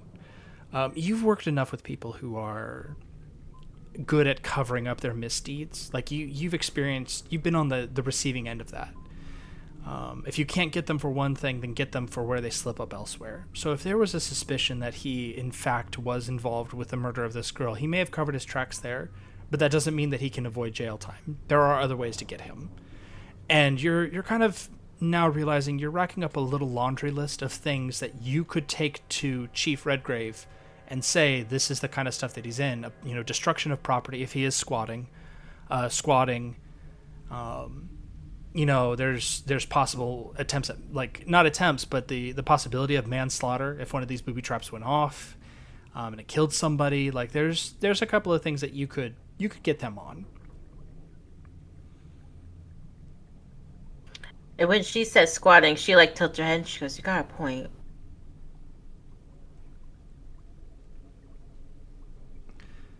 Back upstairs. After your brush with the moths, what are you guys doing now?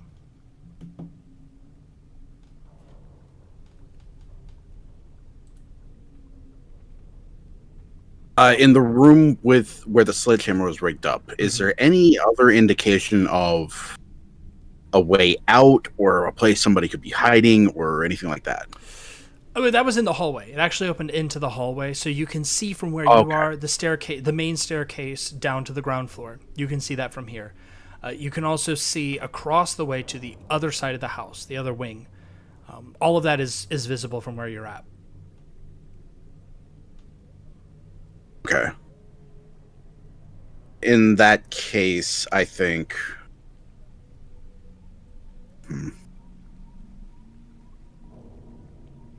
Yeah, I don't think there'd be anything else to root around or get into up here, so... Phelan would look over to Ed.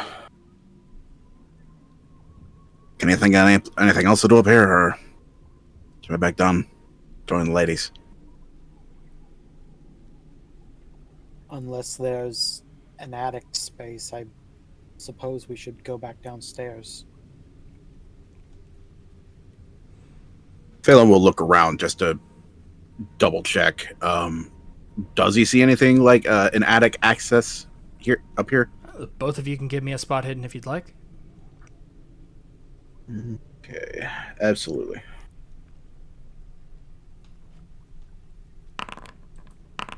Yeah.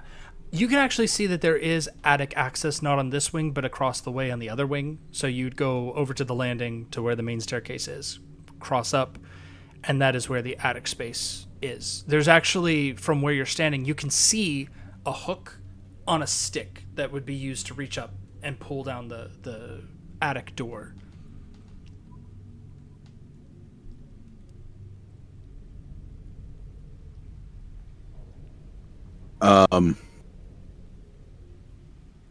Phelan is going to pass Edward the hook, and he just says, "You pull it down. If anything comes out, hey, he's going to have the sledgehammer. I'll be ready for it."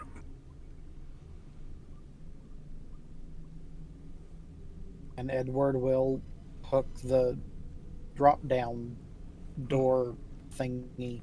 Okay. Ed, you hook the thing, you pull. I'm going to ask you now for a strength check, please.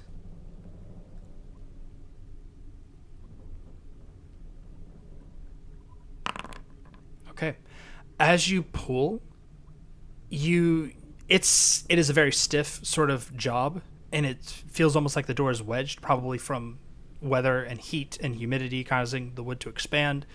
When it finally comes down, you're actually grateful that you struggled, and it took you a couple of seconds there, because when you finally do pull, the whole door comes down. It just rips right out and falls at your feet with a huge bang. If you had pulled harder, or if more or less you'd gotten it in one go, the thing probably would have come down on top of you. The ladder that was attached to it comes rattling down with it as well, and it very nearly impales you, Phelan, as it comes down. It splits when it hits the ground, it shatters, and it breaks in half, meaning that immediate access without an actual functioning ladder, you're not going to get up there. All of this is heard on the ground floor. As you are in the kitchen, this enormous ripping, tearing, and then banging sound is heard from the second story, for those of you who are downstairs in the kitchen. Followed by cursing in Gaelic. What are they doing up there? Being dumb. Well, there's nothing more for us here in the kitchen. We can either try and join them up there, or see maybe about that cellar. She looks at her watch. Is she able to tell how much time has passed already? Yeah. You kind of look at it. You guys came out here a little bit after 3, so it's about 3:30. Judging by the time, it's about 4:30 now, so it's been about an hour.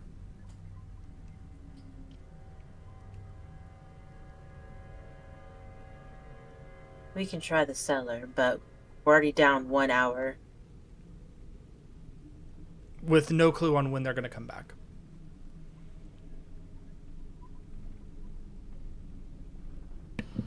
And we can at least let them know and see if they're done up there with their hooting and hollering. Yeah.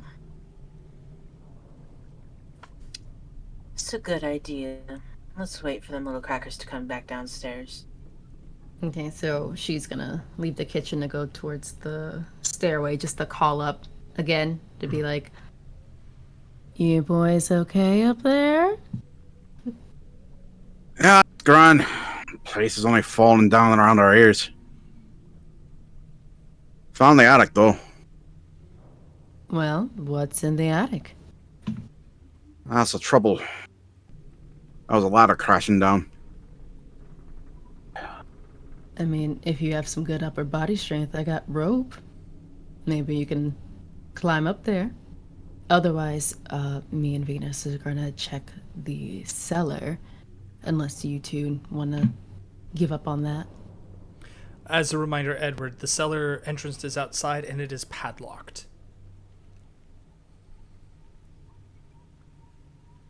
Well, when I did my look around, the cellar door had been padlocked closed, so we'd need to pick the lock in order to get down.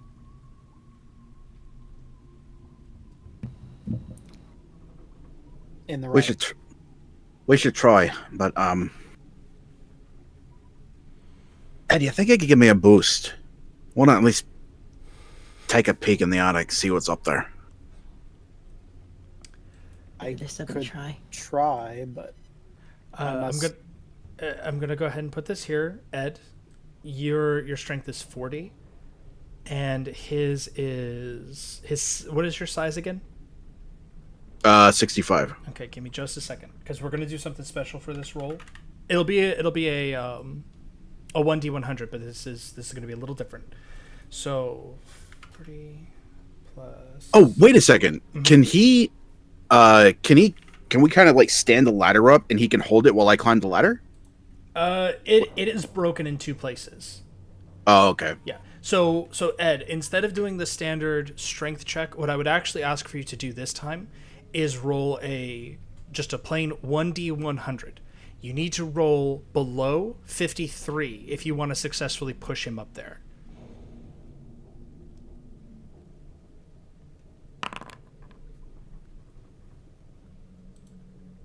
No. I will use luck points. Okay, go ahead and deduct the 7 points then, please. It's you.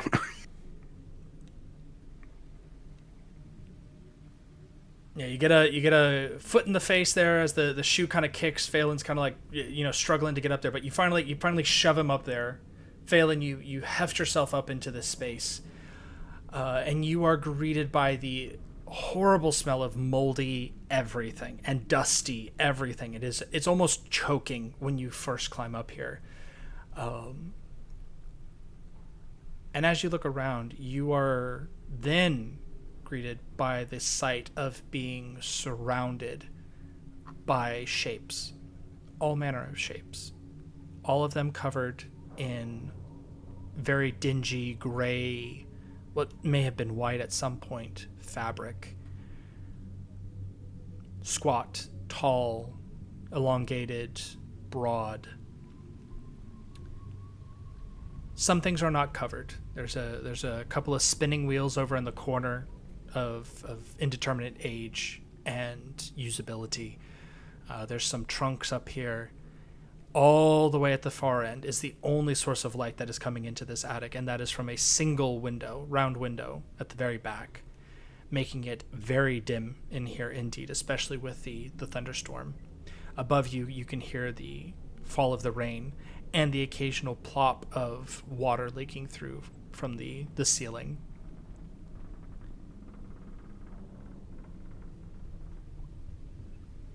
Okay, so he's not the happiest he's ever been in his life to see all these shapes around him. Wearing sheets, classic ghost scenario. But It's a really good thing the girls aren't up here. yeah. Phelan is going to reach for his flashlight, think twice, close his eyes, take a deep breath, open his eyes, turn the flashlight on, and start getting a better look at what's up here. Okay. A cursory inspection, tugging a few of these drop cloths off, you can find that it's furniture. There's a tremendous amount of storage up here. There's just old furniture. There's shelves. There's, like I said, there's a spinning wheel or two. There's a couple of trunks. Looks like a bedpost or a bed frame that's been taken apart and brought up here. Collections of old bedclothes. All manner of things that have just been shoved up here. Now, mind you, to somebody who probably knows their craft, the stuff up here might actually be worth something. Like, you've seen stuff like this in antique stores. That's neither here nor there, but it is all old, and a great deal of it is moldering and kind of falling apart at this point, just from being in storage for so long. As you make your way over to the window, something catches your eye out of the glass. I would like for you, if you'd want to please give me a spot hidden.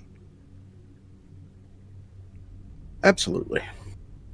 Now, mind you, this is the old colonial glass, so it's the bullseye kind of glass. It's very thick.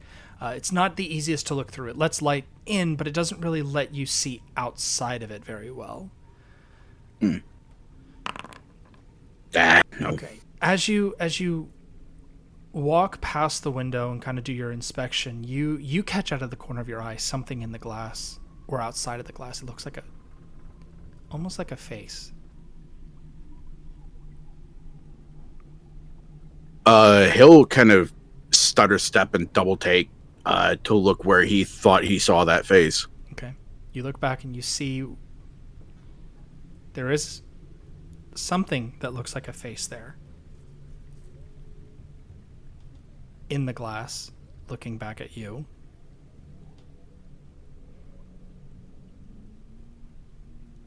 As he continues to regard it, does it move at all?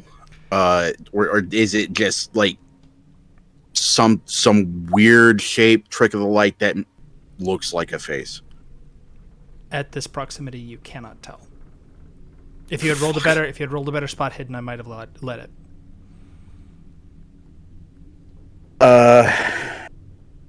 He is going to get his hand on where he's got the crowbar hooked on his belt. Mm-hmm. He's going to get it free. Crowbar in one hand, flashlight in the other. He is going to approach it. Okay. As you get closer, you see that it does look like a face, almost like the face of maybe a older person.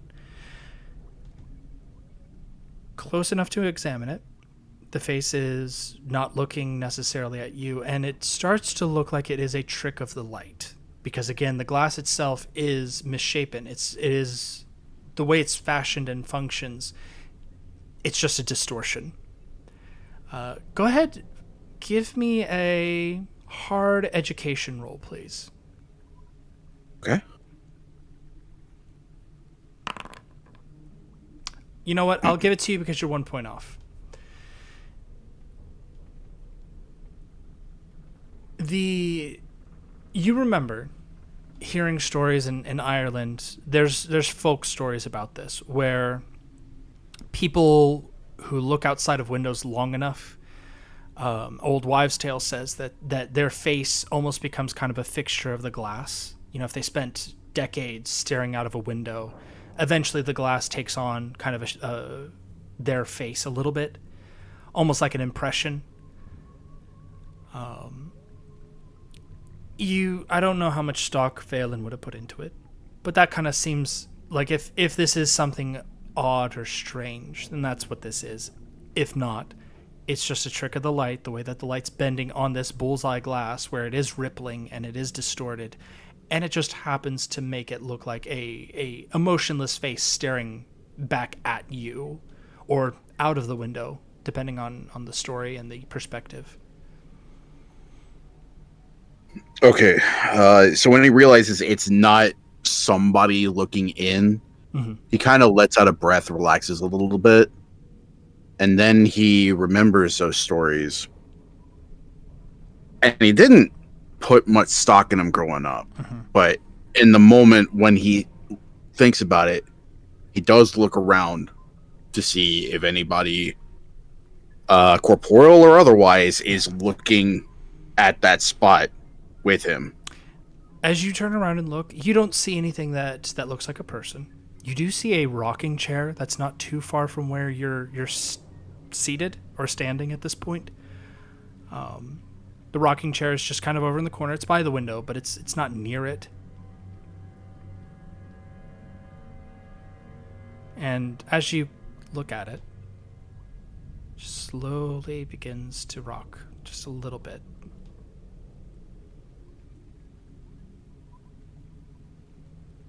Phelan crosses himself and says a little prayer in Latin as he begins to move for the attic access. And just very carefully noping out of there. Okay. As you get to the door, you will have to drop down. That's not difficult. I'm not going to ask for any kind of serious check as you let yourself down.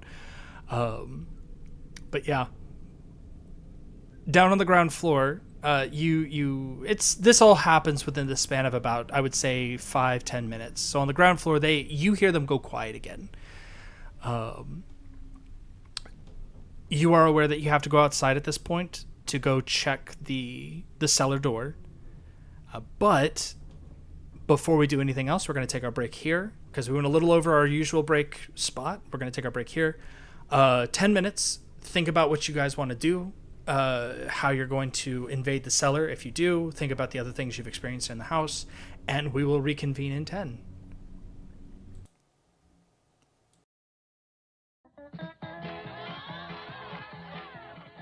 Good evening. It's intermission time. And during the next 10 minutes, we invite you to visit our refreshment stand located in the center of the drive-in.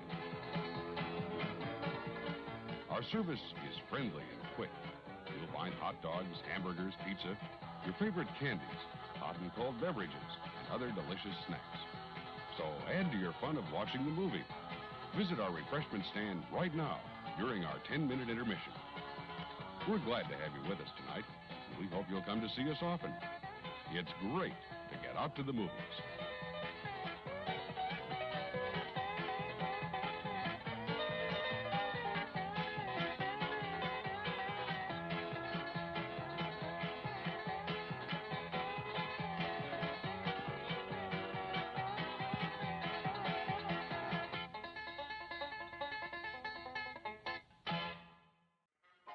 Yum, yum. It's time for a tasty and refreshing snack.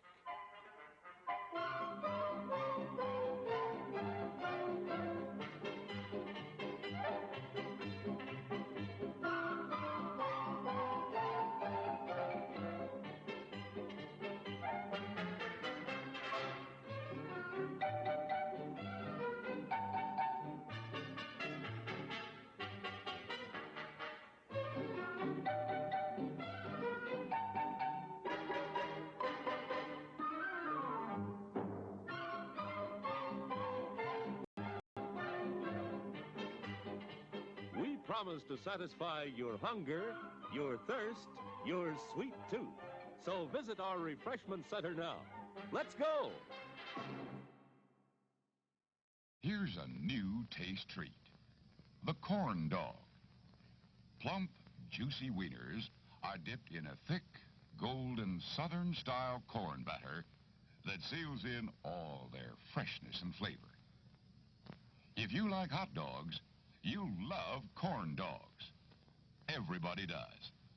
Try a corn dog with your favorite beverage. At the refreshment corner now. Corn dogs.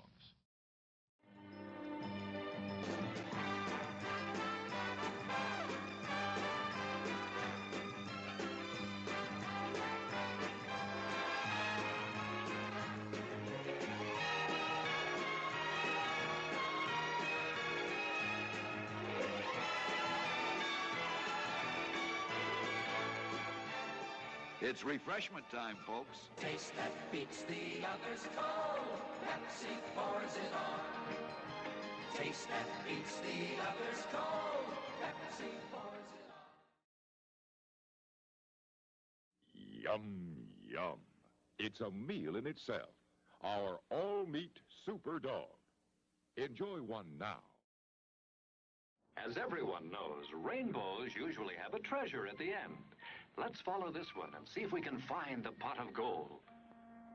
There, and I suppose you've come to claim me treasure. Well, we'd like to see the gold first. Ethan, there's better than gold in here, me lad. No, just look here, no. Candy, refreshing soft drinks, popcorn, ice cream.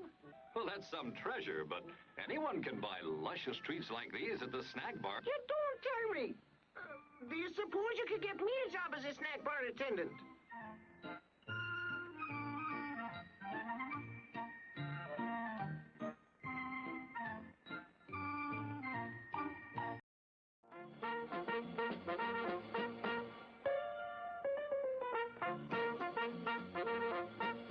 We're happy to have you with us this evening and want you to enjoy every minute of your stay here. And while you relax and stretch, visit our concession where you'll find something to please you. There are ice-cold drinks, delicious sandwiches, ice cream, coffee and snacks, and many other pleasing treats. Our foods are fresh and tasty, our drinks satisfying and refreshing. They're so good. Visit our snack bar and treat yourself to some delicious Castleberry's pit-cooked barbecue sandwiches. Cook the Castleberry way, slowly over open pits of glowing charcoal, then seasoned with a sauce that's zesty, yet delightfully mild to please the entire family. Also at the snack bar, you'll find popcorn and soft drinks and candy and French fries to go with your Castleberry's barbecue sandwiches. There's plenty of time before the movie starts, so visit our snack bar right now for Castleberry's pit-cooked barbecue sandwiches. Still plenty of time to come and be served at the refreshment center before showtime.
sparkling soft drinks. Steaming hot coffee.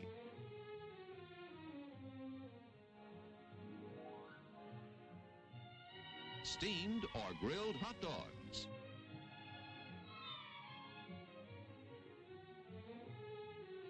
Crispy hot fresh French fries. How about a pizza? None better anywhere. Our hamburgers are the finest. Quality beef expertly prepared for extra deliciousness. Treat yourself royally right now. What a hamburger. Folks, it's really delicious, and we know you'll enjoy it too. At our refreshment stand, you'll find these pizza pies, freshly baked to your order. Make sure you get yours and enjoy it now.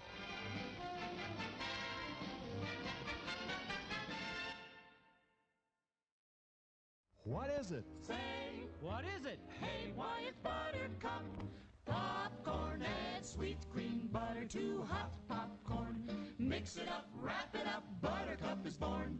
It's delicious. So nutritious. It's a taste delight.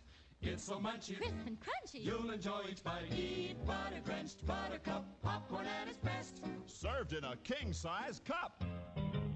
It beats all the rest.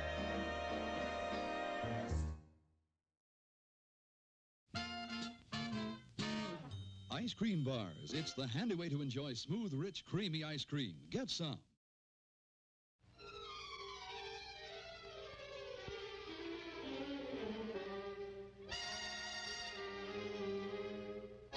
Yes, there's an air about hot coffee that's hard to resist. Full-bodied, refreshing hot coffee makes any time a pleasant interlude. Won't you have some now?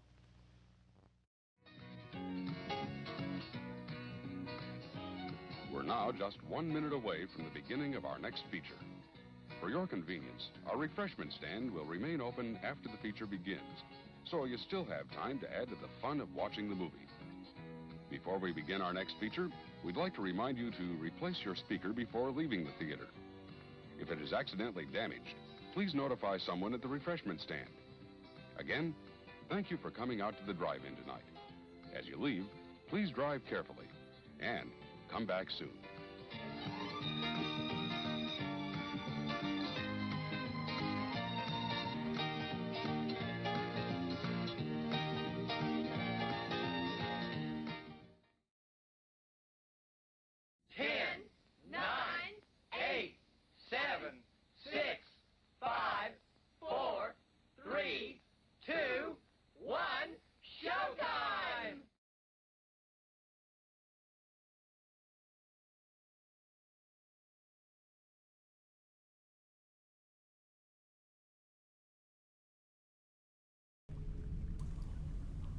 And we are back.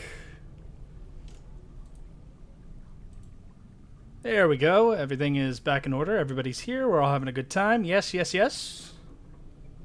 Huh? We're all back. Are we? Okay, I'm back. I'm here. All right. So with that, we are going to jump right back into it. What is the plan?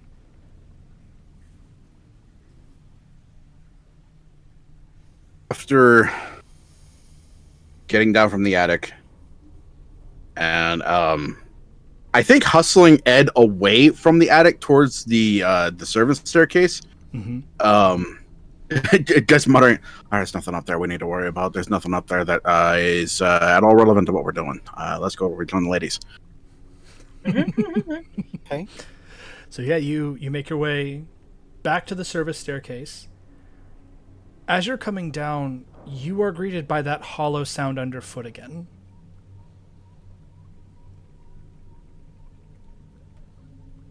Can I see if there's a trap door?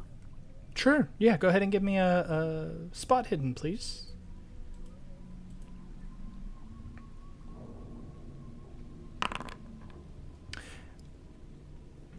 I'll give it to you, like I'll call it complete without having you push, but it is going to take a couple of minutes. Okay. All right. So you kind of stop and you're like, this is weird. You do discover that there is a trap door. You can see there's a seam. There's a seam along the walls. There's a seam where the staircase, from the first floor up to that first landing, there is a seam along the walls. The trouble is that you don't know how to open it. That's where you're kind of running into an issue here.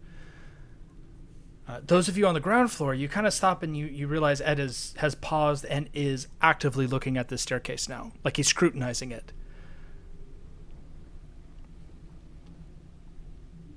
You see something? I believe that there might be a passage or something beneath here. Hollow.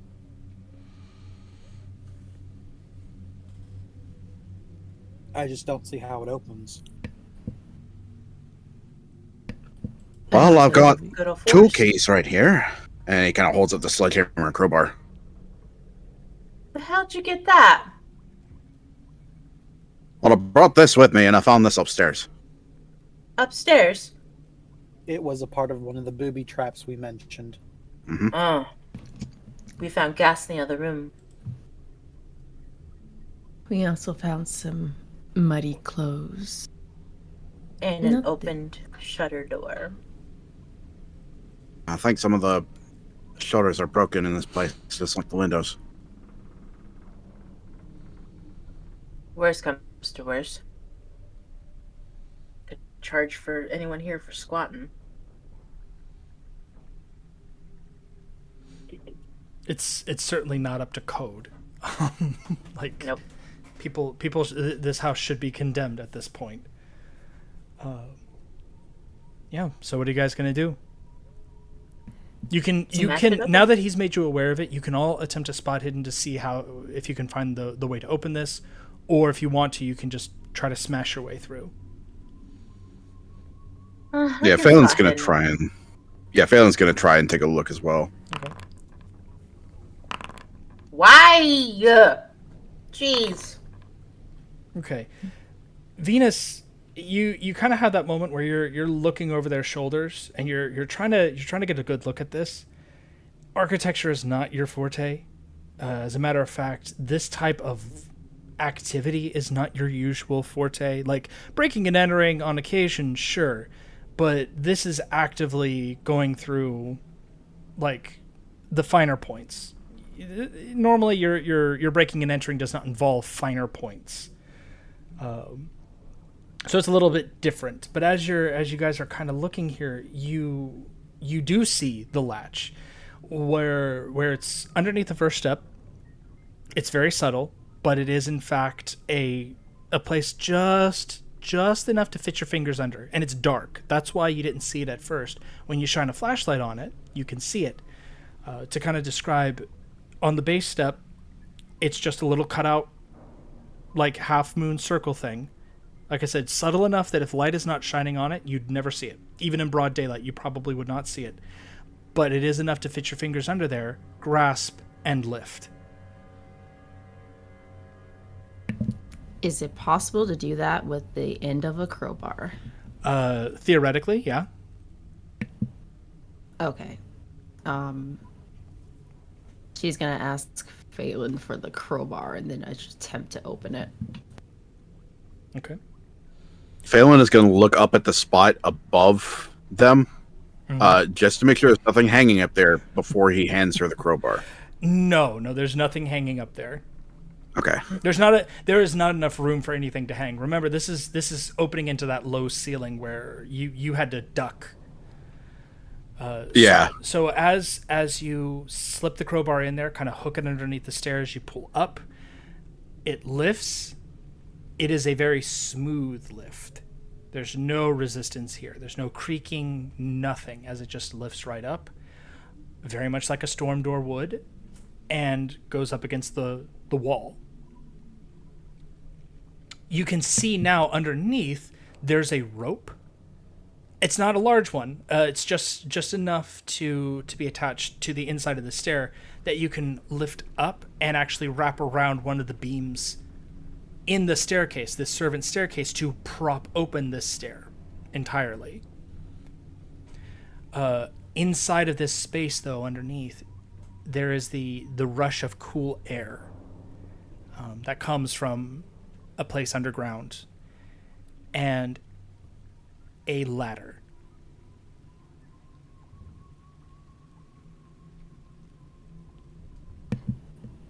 That was way too easy to open.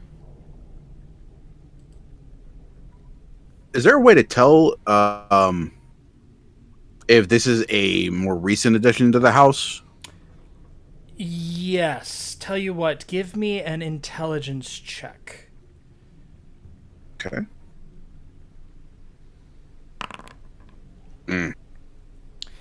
Anybody else wants to do that, they can as well.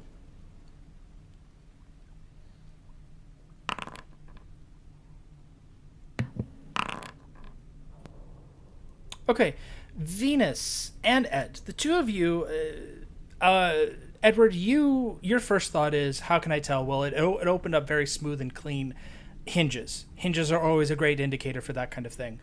And taking a look, you can see that the hinges are new. These are modern hinges set into the wood. There was some mechanical engineering that went into this to hide it from those who are climbing the stairs to hide the hinges and the crease where this actual doorway is. Venus, you see this, but in addition to that, you also notice that, again, you've been into houses that you aren't really supposed to be in, places that you're really not supposed to be in, and basements have a particular smell. They always do. It's a little bit cooler, it's a little bit damp. There's a different kind of smell here. This smell that kind of wafts up is the smell of new-ish mortar, like probably recently installed within the past maybe about a month or so, maybe 2 months. Possibly, other kinds of building materials. Fresh wood is still kind of wafting up from this area, and looking inside, you can see there's a combination of brick and wood supports that create this shaft down.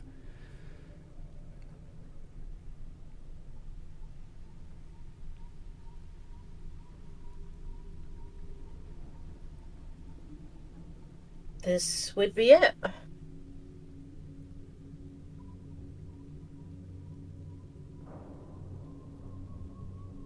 All right. Down we go. And Phelan will lead the way. Okay. And she'll follow right behind.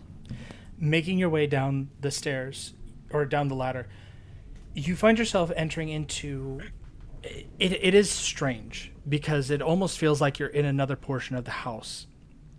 As is in the image here, you start up in this area, and you actually find that the ladder drops, there's plaster, and then there's a staircase that goes further down.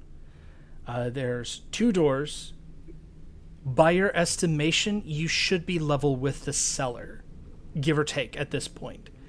The window might be just above the cellar, where the light is coming in. A cellar level window that in theory makes sense. The thing is that, again, you should be level with the cellar.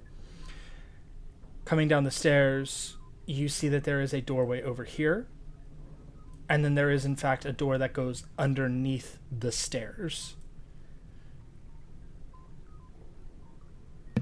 Are they both open, like upstairs? They are both shut.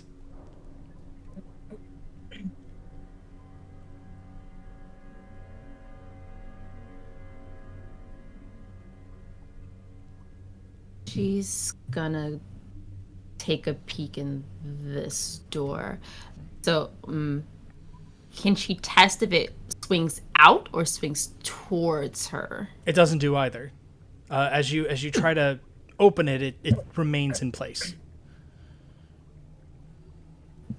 Like locked or stuck? Almost more like it's stuck. Like it doesn't give the rattle of a door that is locked. It feels like it is wedged tight.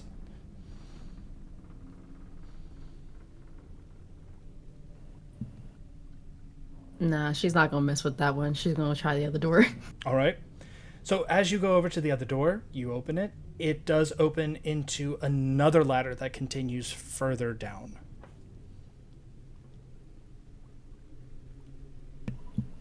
Is it dark down there? It is very dark.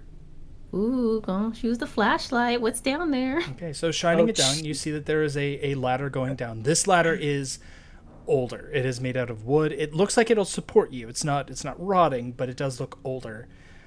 It's almost more like a step that's built into the wall, if that makes sense. It's literally a step ladder that's built into the wall, as opposed to a ladder.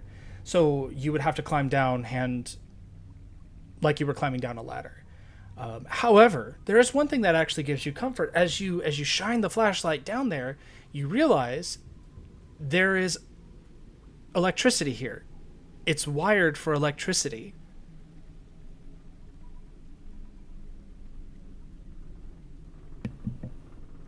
She just kind of squints and then looks at the rest of them. What I'd also like from you, please, as you're looking around, is a POW check. Just you. There is a moment as you look down into this hole, and you turn to speak to them, and then something kind of washes over your vision, and you almost lose your balance a little bit. You grasp onto the door handle, you stay steady. But there's a moment where you feel as if you hear voices. You hear shouting. You hear the sound of a woman or maybe two women talking in hushed whispers. I will allow you to choose. You can spend one magic point to kind of focus and listen to what they're saying, or you cannot. Heck it, I'm gonna spend that magic point. Okay. Deduct one magic point. The rest of you kind of see Angel have this moment where it looks like she's having a dizzy spell. As you kind of come down the stairs and look at her, she's standing by the door here. She looked like she was looking up to say something to you, and then she just kind of goes woozy for a moment. Angel, what you hear is, "We must needs hide. The king's men come once more, sister. Aye, that they are, but we cannot keep hiding from them forever. That damned Cotton Mather will be here sooner or later, and when he comes, he'll find us. You mark me, he will. Yes, but when that time comes, we'll have made good our escape, sister. We'll have made good our escape. For now, we must lay low, lay quiet. Here in this place, they'll not find us. Not until it is until we are far beyond their reach." And then the voices just stop. And you're kind of back in the moment, and you're realizing that people are looking at you. The rest of the party's kind of looking at you. Yeah, Phelan's moved over to kind of steadier, because it doesn't want anybody falling down any holes in the ground. Yeah. You all right?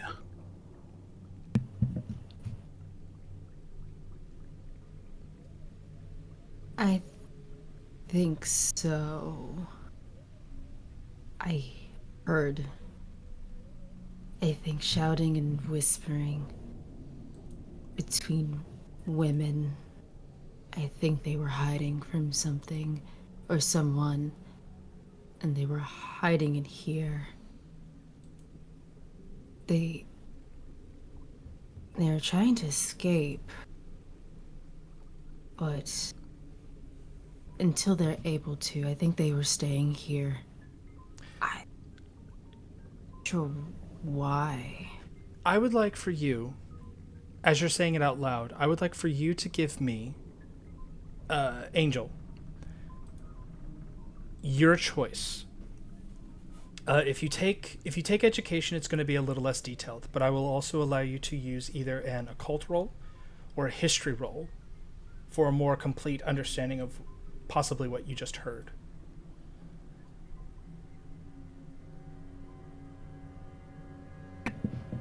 I'm trying to find my history at. Oh no, we'll do the education roll.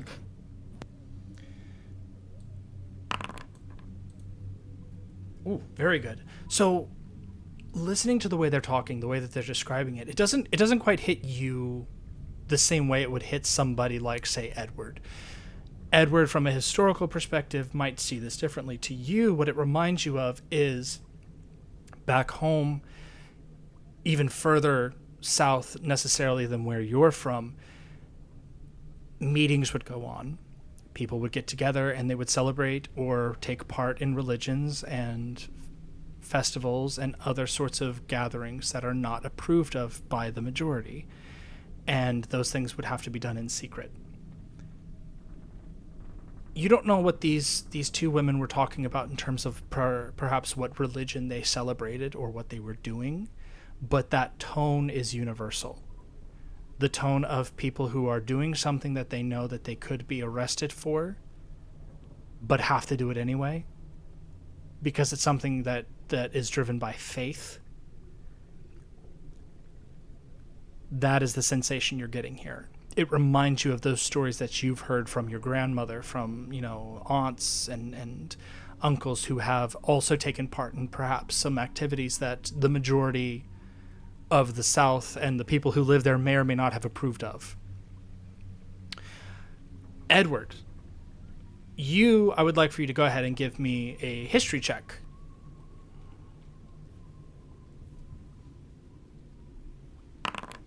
Very good. The way she's describing it and understanding the situation, you're looking at this hole, you're looking at the house, this is an old colonial house. Now you're starting to kind of piece together something. It sounds like, even if you don't necessarily believe in what Angel says she saw, whether you believe in her having visions or hearing voices, but what she's describing is witches. Colonial era witches hiding from something, persecution more like than not. Religion, if you were not a Puritan, if you were not dedicated to the Puritan sort of ideal, then you could get in a lot of trouble, as Salem taught a whole lot of people in the Western world. So that is, as she's describing it, that's what this is kind of reminding you of. You're kind of getting that little ring of a bell the way she's describing this, and you almost have that vision. You can almost see the women in their caps, their colonial dress, perhaps not quite Puritan, but at least the muted colors, the aprons, moving around, whispering to one another, the concern on their faces as they're moving into their hidden shelter, away from prying eyes, to perform whatever it is that they were looking to do. But yes, that's the kind of feeling the two of you are getting as this is being laid out and described and said aloud. Yeah, meanwhile, Phelan is just kind of leaning past Angel, trying to listen for whatever she was hearing. Yep. So as you're listening, you actually don't hear anything coming up, but you also notice, because a guy who works with electricity and engineering and that sort of stuff, you also notice the place is wired for electricity. Like, you can see where the wires are running down into the hole.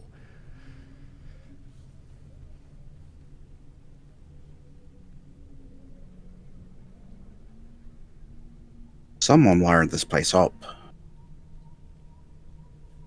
I'm having a hard time believing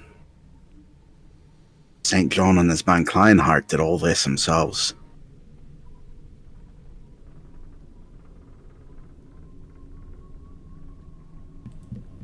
Either there's more with them, or they're taking advantage of something someone else did. She's gonna clutch onto the little satchel with the bindweed, and her other hand is just kind of like waving in the air. She's trying to not focus more on the words, but just that feeling that it gave her. Yep.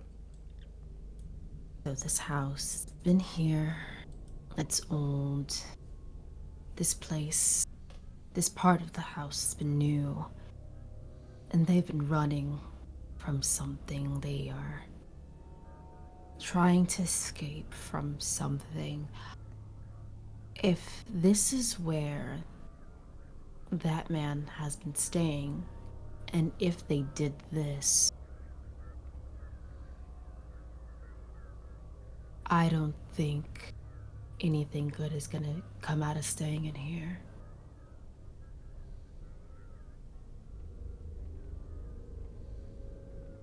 So wait, you're saying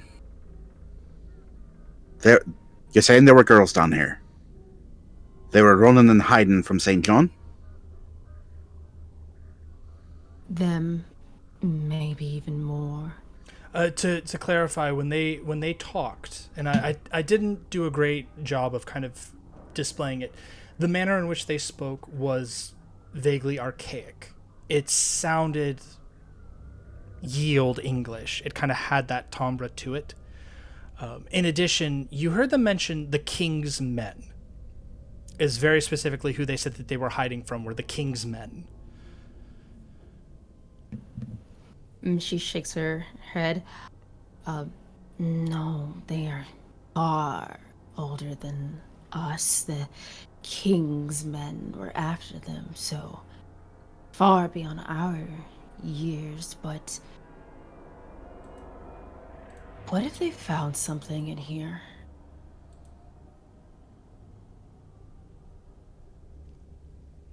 Oh, it's old and creepy. St. John would have an interest in it. So we must be in the right place. You sure you're good? Well, until I start summoning spirits and dead bodies, I think I'm fine.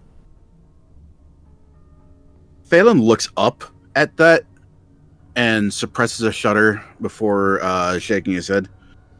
You're supposed to laugh, not look like that. And she kind of waves at him. Ah, right. Let's be going. You first. And she kind of gestures to the open door. Aye. And he'll go down the ladder. All right. And she'll follow right behind. Okay. Ed? Venus?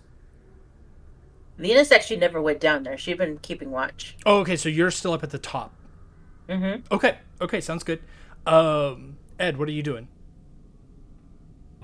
Ed'll follow them down. Okay.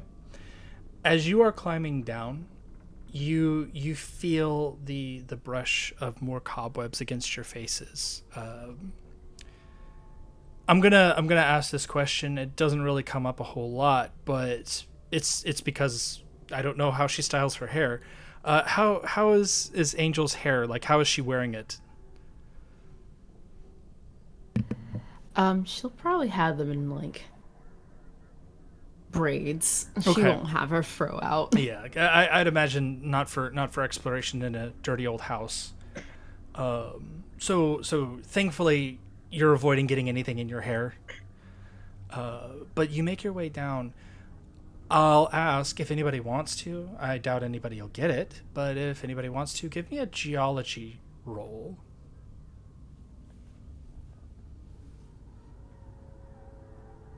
Sure, lightning can strike. Heck, it did not strike. I mean, you rolled what, a four out of whatever. Oh, I did. Yeah. Yeah. So James, do you wanna spend some luck on that?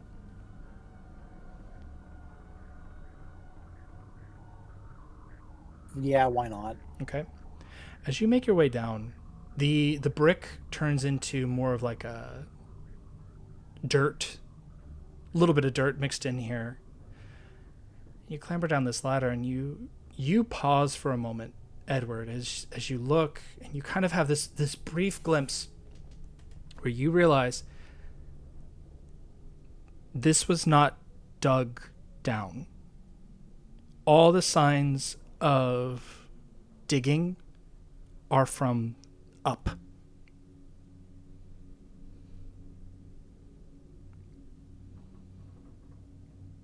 Oh.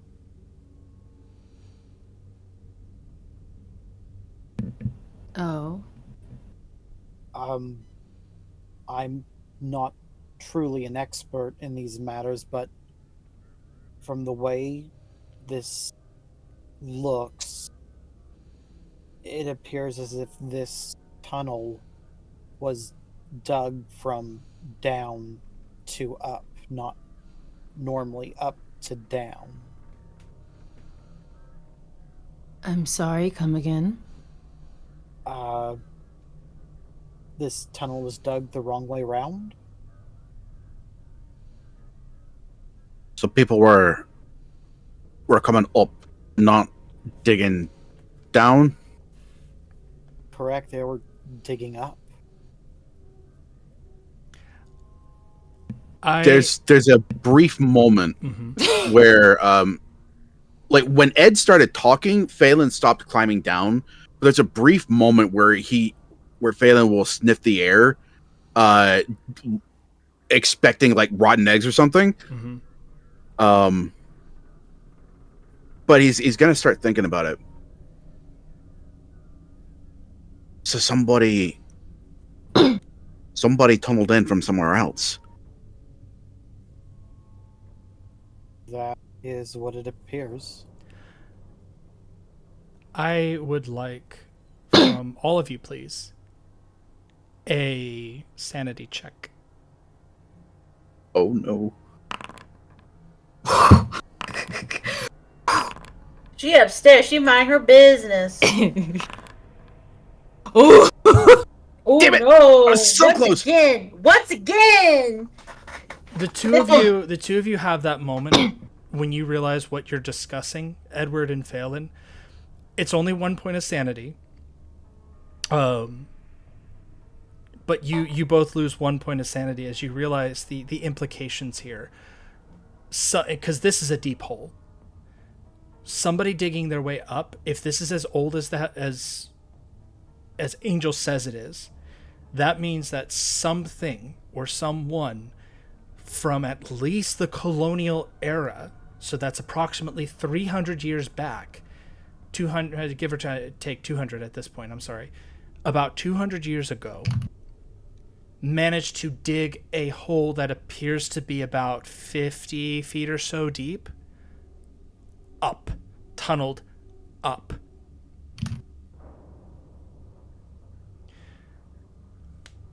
Hey, Meanwhile, we're burning time.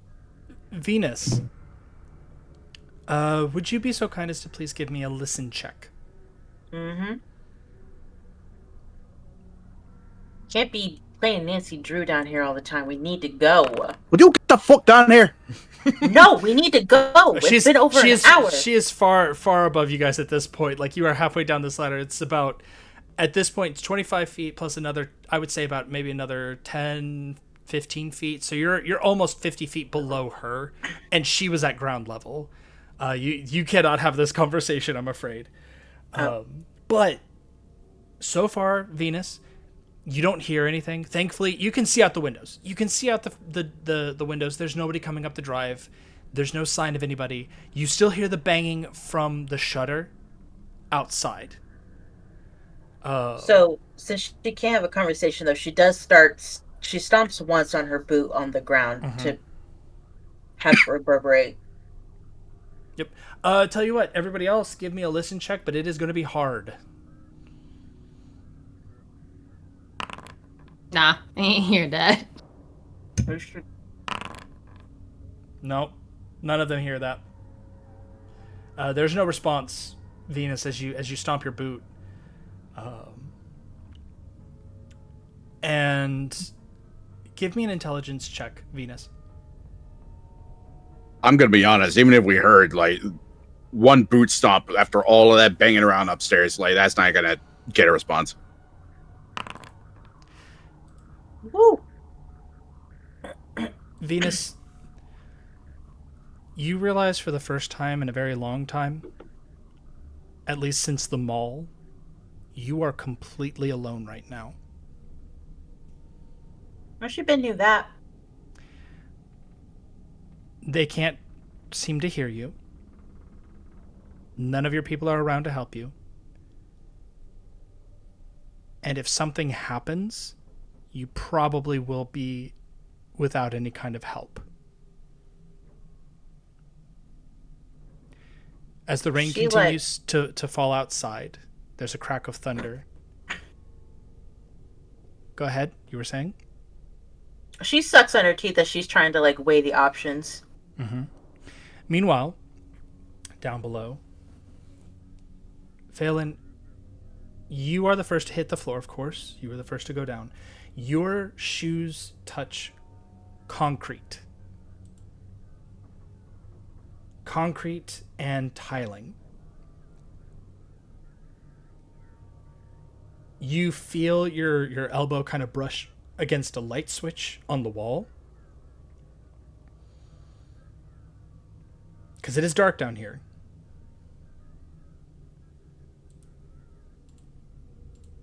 We do have flashlights. Phelan will flip the switch. Okay.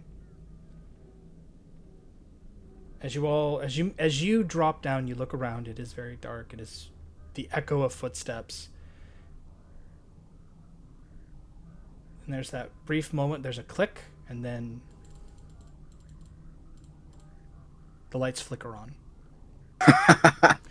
You find yourself in what appears to be a mix of concrete and brick and plaster. It almost looks like a manor house of a sort. There's a door on the far end of the room that appears to be made out of some kind of metal with a porthole or an actual hole built into it for looking through. And it looks like it latches. It's a heavy latch. There are 2 fireplaces here. They appear to be more ornamental than anything else because there's no fire, there's no signs of a log, there's no sign of any kind of protection. It looks like they are ornamental.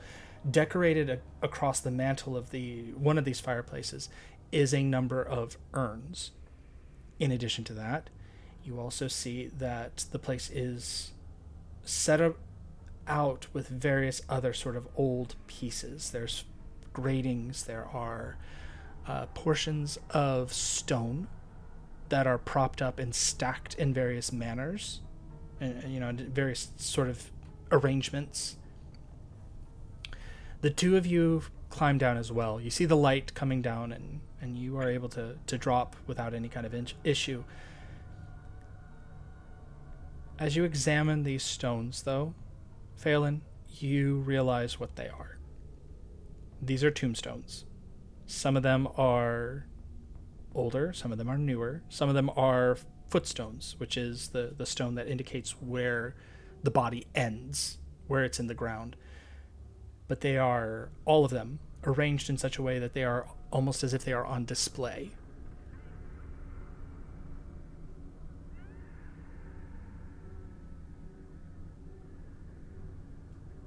Okay.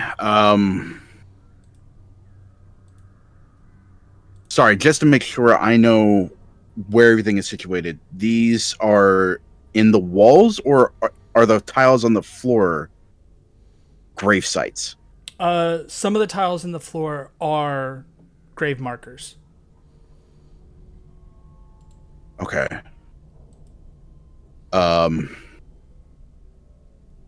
When this clicks for him, Phelan's eyes are going to go wide, and he's going to suck in a slow breath.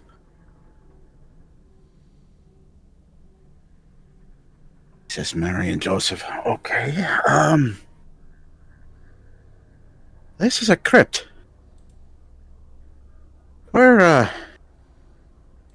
oh, if he knows about this, he's definitely been down here. What am I saying? Of course he knows about this. Do you think that he stole all of these gravestones and brought them down here?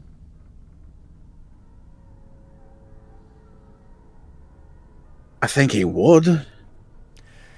But he didn't build all this. He didn't set all this up. And not just him and Kleinhardt. There's a moment, Angel, as you're kind of looking down at these gravestones that are built into the floor as part of the tiling. There's names here, there's dates. These are tombstones. So there's dearly departed, there is in loving memories of. There are tombstones here for people who have lived full lives. There are people that were soldiers. You see a couple of like Civil War soldiers. Like there are dates here that coincide with the Civil War. There are names here from They look definitely not American. There's a number here that are gravestones for children. There are all manner of tombstones here that have been built into the floor as part of the tiling for this floor. It is incredibly macabre.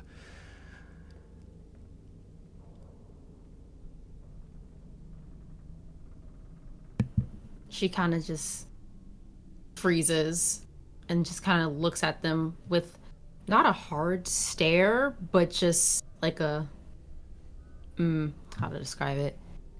Like she's trying to look beyond them to think about why. Tell you what, you give me a psychology roll, and the other two, if you'd like to, you can. But we're going to start with you, Angel. I don't think Phelan would at this moment. Yeah, I'll spend that luck point. Yeah, that's a one point there. Go ahead, and don't forget to check it off if it doesn't show on your sheet as a pass. Don't forget to double click on the little blue dot next to psychology to give yourself a pass. Okay. So as you really stop and think about it, you realize that everything you've heard about these guys, everything that you've been told about what they do, these are people who are psychologically degenerate in some kind of way. This kind of steps beyond the bounds of, oh, I went and saw such and such's tomb and I took a little piece of the tomb off. I chipped a piece off of Shakespeare's tomb. It goes beyond that. There's a kind of sickness here. There's dark corners to that you don't necessarily want to think about when you're standing here on these grave tombs or these gravestones wrested from possibly around the world. In addition, psychically, you don't get any kind of anything, which may or may not be a good thing. There's... I don't know how your grandmother would have interpreted it, but judging by the way you've described it, judging by the conversations you've had, it almost feels as if she would be the type of person who would say, you respect the graves. Like if a tombstone falls over, then it's just a tombstone. We can get a new one. It's the body inside that matters, that needs the respect. She feels like that kind of pragmatic woman.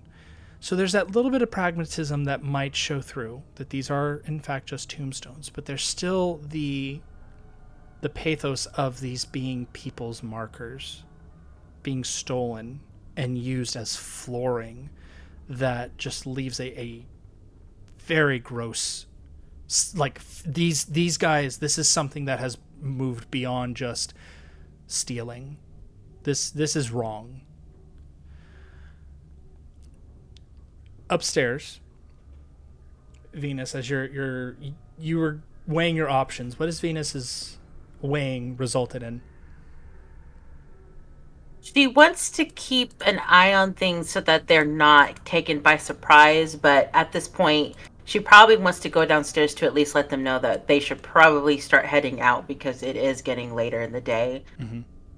Yeah, it's approximately 5:15 at this point.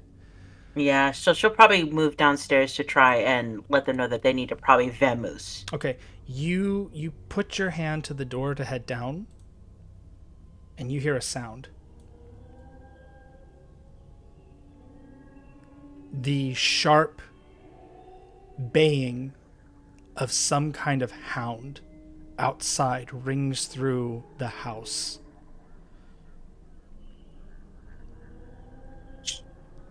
At first it sounds like the wind, but that rising pitch and the repetition moves beyond wind.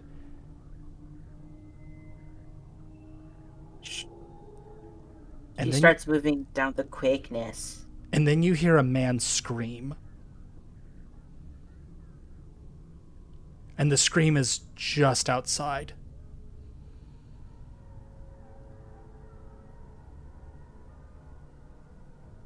Was it near the direction of where they parked the car? Yes. Shit. I bet he fucked up her car. So she cusses under her breath, and she does start moving down. Okay. And tries to make it very obvious that she didn't go down this way. Okay. Are you closing the latch behind you?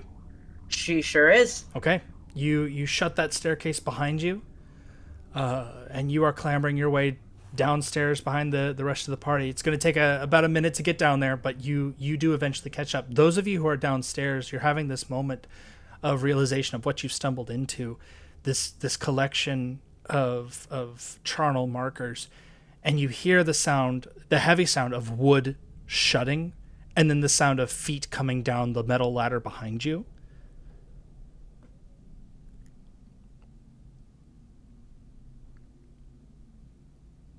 There's a moment where Phelan is unsettled by the sudden noise, but he looks around and realizes Venus didn't come down with them. So he just assumes it's her and kind of just waits for her. Okay. Yeah, she doesn't the stairs, and she looks a little bit out of breath because it looked like she kind of hefty down as fast as she could without hurting herself. She goes, "It's out there." What's out there? You know exactly what. It just killed someone.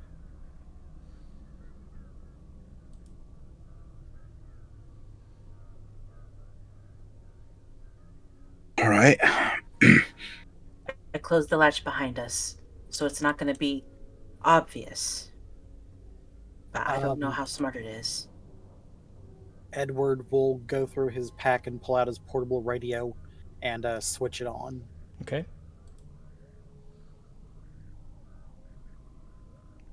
It was coming near the car. I don't know what this man was doing in this spot near my car. You said you hit it, right? We hit it. It was off the drive. St. John and Kleinart must have gotten back. I bet they fucked up with it. Shit. If anything's fucked with a car, it ain't because of St. John and Kleinart. I told you, we hit it. Your radio is coming in with nothing but static at this point. You were saying, Angel? Oh, she's gonna still continue to look at the gravestones and stuff, but she's gonna look at the urns to see if they're like ashes or names and stuff in it. We need to start either thinking about staying here or figuring out when to leave. As you go over, you can almost smell the ash, and just a little lifting of the lid, just peeking inside. You can see that there are ashes inside of these things. Are there names on the urns? None that you can see. They are more of the kind of discreet urns that you would put on a shelf. They look more decorative.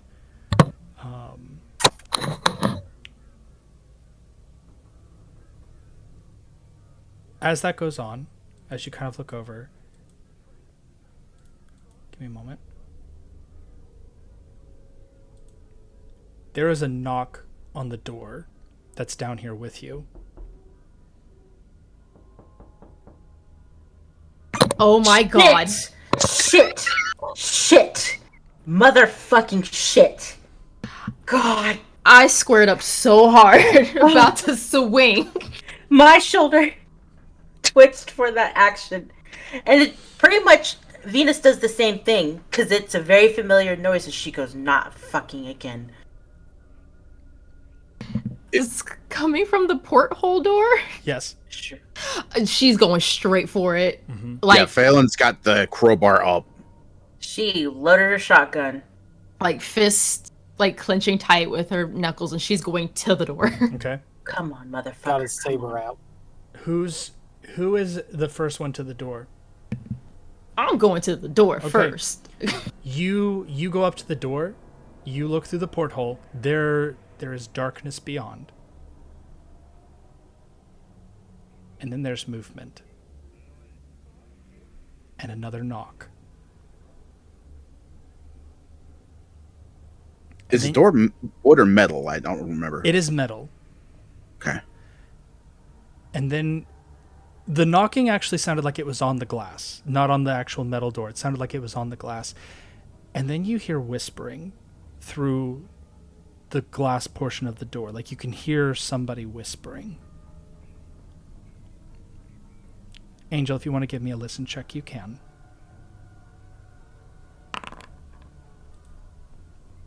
It is a language. It's not gibberish. Give me an extreme education check. You have no idea what this language is or what they're saying, but it sounds like a language. It sounds familiar. You just don't know what it is. Hey, get back up from that window. Nah, she's looking in that window with the flashlight. As you shine it down, you can see that there's a hallway beyond. There is a hallway that extends down. The light can just barely make it out. There are shelves. Your light kind of moves across just a little bit. It looks like shelves line the walls. And then there's a face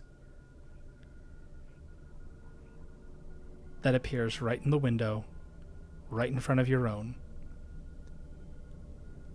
Its horrible, skinless visage, its empty socket eyes, and its wide grin is coated with gore as it smiles at you.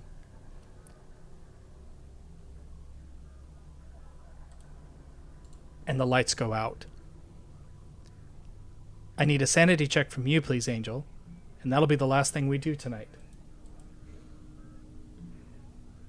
I had intended for Phelan to be right behind her. Mm-hmm. The porthole's not big enough to allow for anybody else to see through it. Okay. Yeah. It's like one of those like little kid things that like the jungle gyms. Yeah, go ahead, Angel. Give me that sanity check, please. Okay, I was just looking at the special effect thing really quick. Mm-hmm. Rest in pepperoni.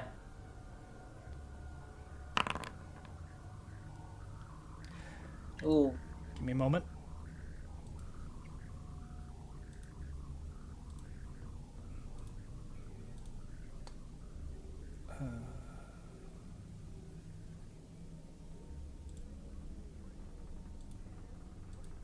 Okay.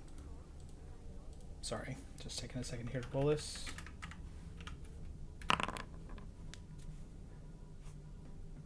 You lose 5 sanity.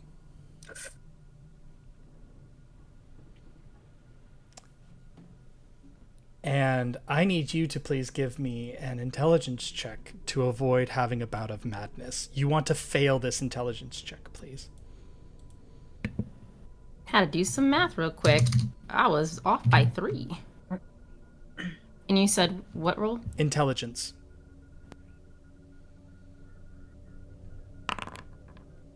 Oh, no.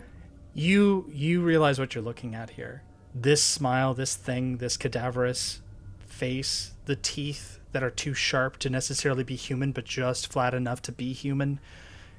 That smile, it saw you, and you are overcome with fear. We are going to actually wait to see what your bout of madness looks like next week.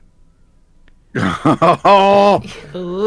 is a scream from you, Angel, as this thing looks at you, and the lights go out. And like I said, we will pick up next week.